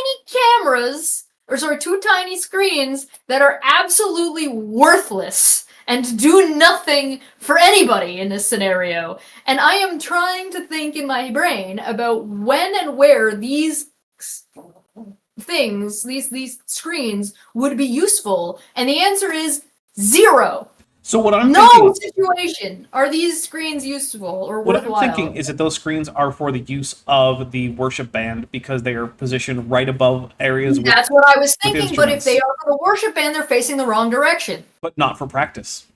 For practice, they can face any which way. You don't spend money to buy 2 TVs and hook up that entire scenario so your band can practice facing the... Why wouldn't you put them on the floor for practice? Catch, these are people who are so stupid that they're faith healers. Die. Eventually, yeah. No, they're just die. Like, if you're that dumb, like, how do you not forget to breathe, or how have you not choked on your cereal? Like, I can't there's one thing to be like, oh, I don't understand these presumably complex topics on things that I haven't been educated about, and people are lying to me about it, so I don't understand these things, and I've kind of grown up in it, so I don't really get it. It's another thing to be so goddamn useless that you're sitting in this church watching these people on a regular basis with 2 screens that do nothing and make no practical sense. Chesh, these are Brain people who dead. believe in the rapture. I can understand why somebody might believe in the rapture. I don't understand why people would think these 2 screens make any goddamn sense. Brother Jerry, who's been a member for 1 month, is at the annual level, says, "Hello, everyone," with a wavy emoji. Thanks for the membership with a open face or open mouth smiley emoji. Well, I am glad that you are enjoying it, Brother Jerry. You don't need that for the people. You have a giant drop-down screen. Which were then transmitted to the offspring. How did they do that? Reproduction. That's how genes work. Okay. Boning. So when a mommy giraffe and a daddy giraffe are interested in making a baby giraffe, Obviously in love, because love... Well, yes, obviously. Like that, right? Both Obviously. the giraffes have produced these special cells called gametes that each contain half of the genes from one parent, and then the other one has half the genes from the other parent. And then a whole bunch of stuff that I don't want to violate community guidelines about happens, but it involves inserting an organ that will then inject the daddy genes into the reproductive tract. An external organ into an internal organ. Right. And then the gametes will meet and fuse together, and you'll get a new cell that's mostly the mommy's cell, but has all the genes from one of those daddy cells. It only has half of the genome. And then you get a whole giraffe genome. And then if daddy had a mutation that caused a longer neck, say, and maybe mommy had a mutation that caused that incipient, check valve in, say, the aorta to be a little bit bigger, now you have a baby giraffe with a longer neck and better check valves. Somebody needs to inform Tisdall here of the Trigan protocol. Absolutely. And if you don't know what that means, because you haven't been watching Star Trek Lexington, which is now finished, so go watch it over on Top Hats Off. It's great. And Chesh makes sure that her character asks every new species of alien how they bone. It's important. It's not as important as Chesh seems to think it is, but it is important. Lieutenant Maximus Broker. Dr. Trigan thinks Well, okay, fair. I'm not actually Dr. Trigan. Well, I don't actually have 3 arms, unfortunately. You would if you could. I would if I could, absolutely. Lieutenant Matt the Moose Broker for $5 says, Shesh thinks these people are the common clay of New France. Yeah, okay, morons. Listen, I have a thing, and I think this is a me problem. And you guys can tell me if you think this is I have a psychological problem about this. This is a me problem. I do not understand how somebody could go to the same place every week for 1 to 2 hours every week and not notice this kind of an issue. The same way I don't understand how somebody can work 40 hours a week at a job and still be bad at it for years. I don't understand. It's and I know that the answer is that people get used to something so they're not thinking about it, but it's not the way my brain works, so I don't understand. I am constantly thinking about everything all of the time. And so I cannot grasp how somebody doesn't just sometimes people know there's a problem. Somebody walks down a step or something and they trip over something every single time. And every single time they just accept and get used to tripping over it. And it's just just move the thing. Just fix the thing. You know it's a thing and you're just I can't. I have a problem. Does it have a name? I don't know. But also 1 to 2 hours a week? I remember one time when I spent 12 hours in a church. All the time doing churchy stuff. Oh, I probably spent upwards of 12 hours a week in the church. No, I mean in a row. Continuously. I've done that before, but that's usually an event as a you spend the weekend at the church, right? Like a thing going on. So I've spent upwards of 48 hours. Like a service?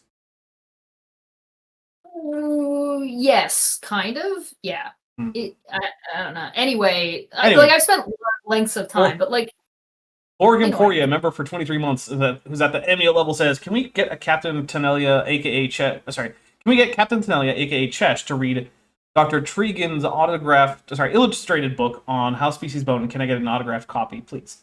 So, I don't know, but Chesh, would you like to make a illustrated book by Dr. Tregan about how different species bone?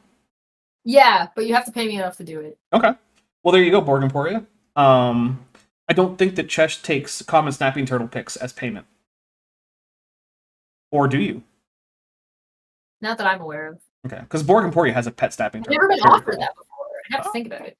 I've seen some of the snapping turtle pics. They're pretty cool. Oh yeah, You know, no, yeah. Shauna was right. If you guys are not familiar with Tim Minchin, "Thank You God" is a fantastic song, and you should absolutely go and listen to it. And if you've never listened to Tim Minchin, you should go and listen to Tim Minchin. He's a comedian, and he is generally like a singer performer. So a lot of his comedy is done through song, and I absolutely 100% recommend. He also he played Judas in Jesus Superstar. So if that interests you, you should go and check it out. Lieutenant Matt the Moose Broker for $2 says the Cosmic Sutra. Yeah, Awesome. That's what you should call it. You definitely should call it that. the name. All right. Have a mouse, you cut the tails off. Don't do this at home. You cut their tails off, and they have offspring. Those offspring are going to have tails. Mm-hmm. Right? How did they pass that on?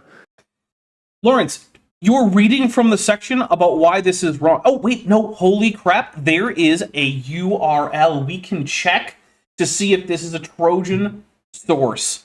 Okay. .pdf. nabt.org web.site/biology_biology_teacher/abt_online_feb_pdf. Wing of Shoe for 5 said, "We're not fixing workplace problems. There's often a chain of command and right to fix problems because companies don't like to spend money. There's a difference between a workplace problem and being bad at your job. Those are two definitively different problems. Admittedly, both problems. But yes. I'm trying to see if I'm getting this right. nabt.org. Websites, yup. Institutions, yup. File. Oh, there's probably no dot there. Let me get rid of that one. I'll put a dot in front of the PDFs. This probably isn't actually one. Not found. Okay. American_biology_teacher. Yeah, 2013. AB. No, I think is that 2013? Oh yeah, it looks like it. Yeah. Feb 2013 PDF. Yeah, I don't think this exists anymore. Is something Websites, institutions, file, PDFs. I don't think so. Let's just try searching for the text. Is that NABT or NGBT? It's an A. I guess it's Oh, supposed wait, to be a hold on. of biology teachers. Oh no, I did say ABT, not NA. Okay, let's just try searching for the text. Modern giraffe have long necks because some of there we go, spelled that one right. No, I get I don't get very Order. angry about very many things, but if you start telling me about how bad the management is at your actual workplace, I will get physically angry. There is nothing I hate more in this world than bad management. Ugh. Ugh. Ugh. Yeah, I don't think we're gonna be able to access this. Bleh. Unfortunately, we tried. I'm gonna try one more thing and then give up. I also have a question about why he's using a source from like a national association. Oh my goodness! No, I found it. Oh. Okay, so Oh. this is from. This whole thing is called Socratic Method for Surveying Students' Readiness to Study Evolution. Abstract. Before beginning a series of presentations on evolution, it would be prudent to survey the general level of students' understanding of prerequisite basic concepts of reproduction, heredity, ontology, and phenotypic diversity so that teachers can avoid devoting time to well-known subjects of general knowledge and can spend more Wait. time on subjects. Let's see. So this is Wait. under Wait. list. What? So that means that this man is asking a question. He's positing a question to a source that is written about the topic of parental passing down of genes and mutations. Well, we're not positive yet. We have to find out exactly what's in this. Oh All right. boy.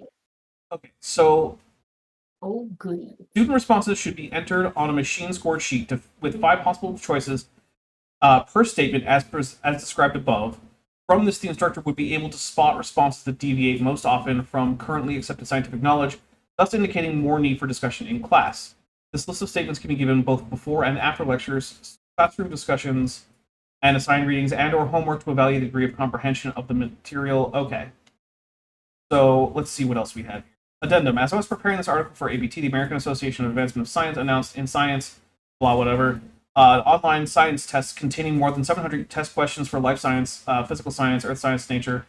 Among the 6 topics in life science, 2 of the most remained to present to the present article: evolution, natural selection, reproduction, genes, and heredity. Teachers can use this resource to build multiple choice tests. Okay, the tests can be administered and scored online, blah, blah, blah. Let's see. So these are proposed statements for a test. So here's some of these. Mitosis in humans normally Tisdall is failing at the. Mitosis in humans normally produces haploid gametes of variable genetic composition by at least 3 processes. No, that's false.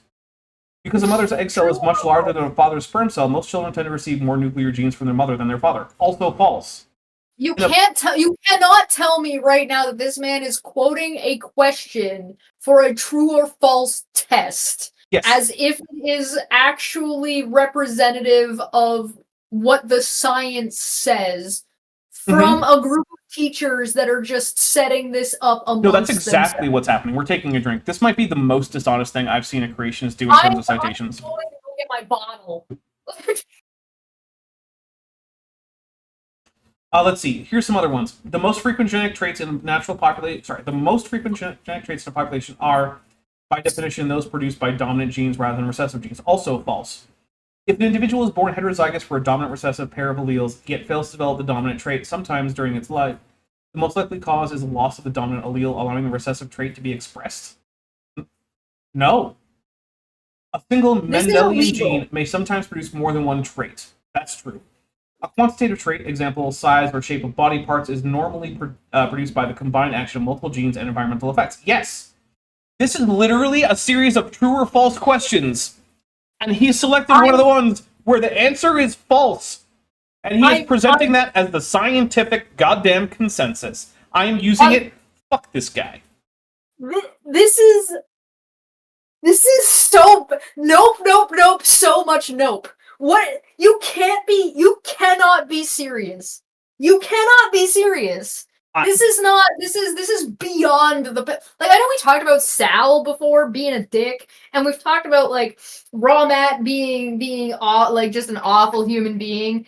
But this is beyond the pale of dishonesty. This is beyond, like, I've never seen anybody do something like this. This is so bad. Mm-hmm. I'm offended. I have put in chat the link to the PDF from the nabt.org. I have also added it to the description, so if you're watching this later, you can see it right there. Do not pass go. Do not collect $200. Straight to jail. I do not know how he could have read this PDF and then come to the conclusion that this is the scientific consensus. I don't know where this man gets the balls to cite this with a URL. I mean, we know where his balls are. They're in the audience. You're in the audience. Yeah. This is I am It is shocked. literally a list of questions that are supposed to be true or false statements on a test. I am flabbergasted. Lieutenant Matthew Moosebroker for $2 says, this man is less honest than Ken Hovind. It sure seems that way. Wow. I have trouble chalking that up to English as a second language. I'd like No, to. you can't. You can't chalk that up to English. Even if English is his second language, he'd still have to go through and attempt to translate this. Mhm. And it literally says that it is the Association of Biology Teachers. Like, the abstract explains exactly what it is. Mhm. I think the To N is, try to is national. present this- unbelievable. Unbelievable. You can't be serious. Like, why? Yeah, good question, Triceratops. Why? Why are you even doing this? You dishonest piece of shit. Because he knows that group there, the people who think that they're about to get sucked up into the sky by God, and that if they break a leg, just praying over it's going to fix it. That group of people isn't going to check. They deserve it. Continued activity of this kind over many generations led to the longer necks we see. What? Yeah. Nothing Hey, to say after Lawrence, this matters. that thing that kids are supposed to answer false to on a test, yeah, it doesn't make a whole lot of sense. It's almost like, maybe, that's why they're supposed to answer false. Wow. Wow. Also, you know what? If I were a teacher and I was doing a true or false test, one time in the semester, I would make all the answers false, and then make all the students go crazy doubting themselves because they can't all be false, right? I was about to say that, well, yeah, but that's because you're a dick, and then I was like, yeah, Right. but I would do that too. Exactly, yeah, you would. Reasons I probably shouldn't actually be a teacher grading tests. Just make these children panic. You're telling me trees all of a sudden had no more leaves at low levels anymore? No, what he's saying is that this is saying is more likely that like brush and ground cover was largely absent because during a period of famine, there are more animals that can get to those, so those are going to get eaten first, which means that the leaves that are harder to get to are going to be eaten last, which leaves open a niche for high browsers. And you know what's a really high browser? It's a giraffe, Lawrence. In addition to quoting this from a list of test questions on a true or false exam where this is supposed to be the false or one of the false answers, you are also strawmanning the false question, Lawrence. I'm screaming. We missed a super chat from Oh my goodness, I'm sorry about that. Rosina. That's for $1.99. That says Dapper is best professional without glasses? ? Maybe, I might be. But I'm taking another drink for just the audacity. This is so bald-faced. Like this is so shameless. Like me and you are used to dealing with shameless liars. Mhm. This is a new level of absurd. Just like, I'll just say anything and it doesn't matter. Wow. Dutch the Police Wow! Possibility Syndicate says, what is keying? So, the keys represent... So, they're on the bingo card. There are certain squares that have to be unlocked after a certain number of quote-unquote keys, which is to say, after a number of absurdly dishonest or stupid statements. This is worth 10. All right. This is worth this slide. Why is this the one slide that we get to see? It's just to piss you off. We're going to get It's to the just end. to piss me off. I'm so mad. Yes, we're going to try to get to the end of his statement about this slide, and then we're going to close out. I have a story to tell. That's not coherent. You got to be desperate. You're not That's in teachers. Correct. That's the instructions to American biology teachers, 2013. For them to put a false statement on a true and false question. Yep. That's being taught now. No, the opposite is being taught, Lawrence. The biology teachers have to teach this. You switch slides, so we're going to save that next slide for the next time. Chesh, tell your story, but be quick because we got to get out of here so we can start Godzilla. I didn't read. I don't remember exactly if this guy actually came to the church I was going to when I was in high school, but we definitely covered his stuff, and I had a 4-part series. Remember when I talked about the pushing the foam together in the bathtub? Yeah, that came from that. He also said that Tyrannosaurus existed in like the 80s or something. And, Wait, reference. The True story. 1980s? Yeah, like the 1980s or something like that. It was pretty crazy. Okay. So if I seem extra offended by this guy, is because this guy was lying to me personally in high school. Now you know why I do Kent with Bent.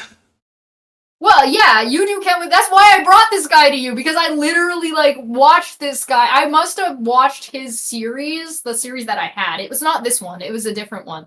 I must have watched that series like 4 or 5 times throughout my like high school experience. Okay. All right, so check. I'm gonna find this man's house. Don't do that. Why? Because that'll just land you in prison and nothing else. Nothing else will happen. I wasn't do anything illegal when I found out about it. Okay, sure. You don't believe me. You're a goblin. Listen, malicious compliance exists. I don't see how that There are is. lots of things I can do that are well within the bounds of the laws in Canada. That's not what malicious compliance is, but okay. They're within the law. They're within the law. As long as I'm following the law, it counts. That's just regular legal maliciousness. Yes. Okay. Anyway, Chetch, I'm going to give you 30 seconds to tell people what's coming up on your channels. And then I'm going to do the same for my channel, and then we're going to get out of here. Go. Okay.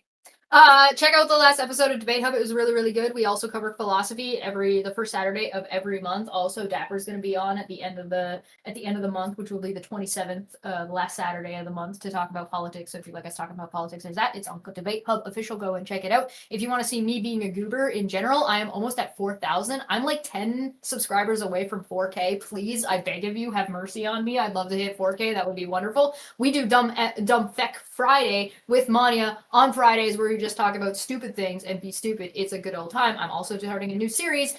That was 34 seconds, and she is muted. All right, what's coming up here? I'm gonna reset this timer, and I'm gonna go and see how I can do. All right, tomorrow at 1 p.m. Pacific, 4 p.m. Eastern, I think, we're doing volcanoes in Canada here on this channel with Chesh, with Landon, with Kip. Then on Thursday at noon Pacific, 3 p.m. Eastern, we're doing a premiere. It's going to be Hovind and Sanford, the movie. Come check that out. It's like 2.5 hours. Then on Friday, there's going to be Aliens at 5 p.m. Pacific over on Top Hats Off. Then on Saturday, I'm back with Kip and Bishanti for more talk about Brian Thomas and why the Bible is or isn't reliable. And there is 30 seconds right now. Yeah, I know. But I'm also faster. Oh, also, I didn't unmute you there to say it's so much easier when you can see the timer, so I'll take a drink for Diapers and Professional. What did you tell me? Because I told you you had 30 seconds and you went to 35 seconds, so I said, all right, that's it, she's muted, and then I went. I stopped. You didn't need this. Mhm. Very nice. I know, it's I'm not. a team player. I play by the rules. I'm not saying you don't, I just muted you for my own malicious purposes. Says you don't believe in me, and that makes me sad, and my feelings are hurt. All right, well, I'll tell you what. I'll let you play in Star Trek when we start back up. What? I'll let you play in the Star Trek game when we start back up. You're gonna let me play the captain in the game that I'm already the captain in? Because I believe in you. All right, everybody. I hope you have a wonderful rest of your day, a wonderful rest of your week. Stay safe out there. If you are interested, we are watching King Kong vs. Godzilla over on the Discord. That's just for people who are like either on Patreon or the channel memberships. Furthermore, ICE must be abolished. Hey, before you leave, I just want to take a second to thank my patrons and channel members, especially those pledging $20 or above. Ben Tovind, Tapioca Weasel, Arrow Dodger, Dan Sheedy, Eleron Teller, Phil Rivara, Ian Chen, Joshua Geese, Kelvin Brostic Van Manen, Landon Knoll, Regios, Sphincter of Doom, The Plastic Mouse, Volis, North Texas Fossils, and John Ackerman. It's because of my channel members and patrons whom you're seeing on screen that this channel can stay afloat. Without you, it would all shut down. If you want to join the team, there's a link to join the channel below this video, and there's a link to join the Patreon in the description. On the Patreon, you can get a 10% discount for pledging annually, and either way, you get early access to virtually all of my scripted videos, often 3 to 5 months before they come out for the general public. Thanks for watching.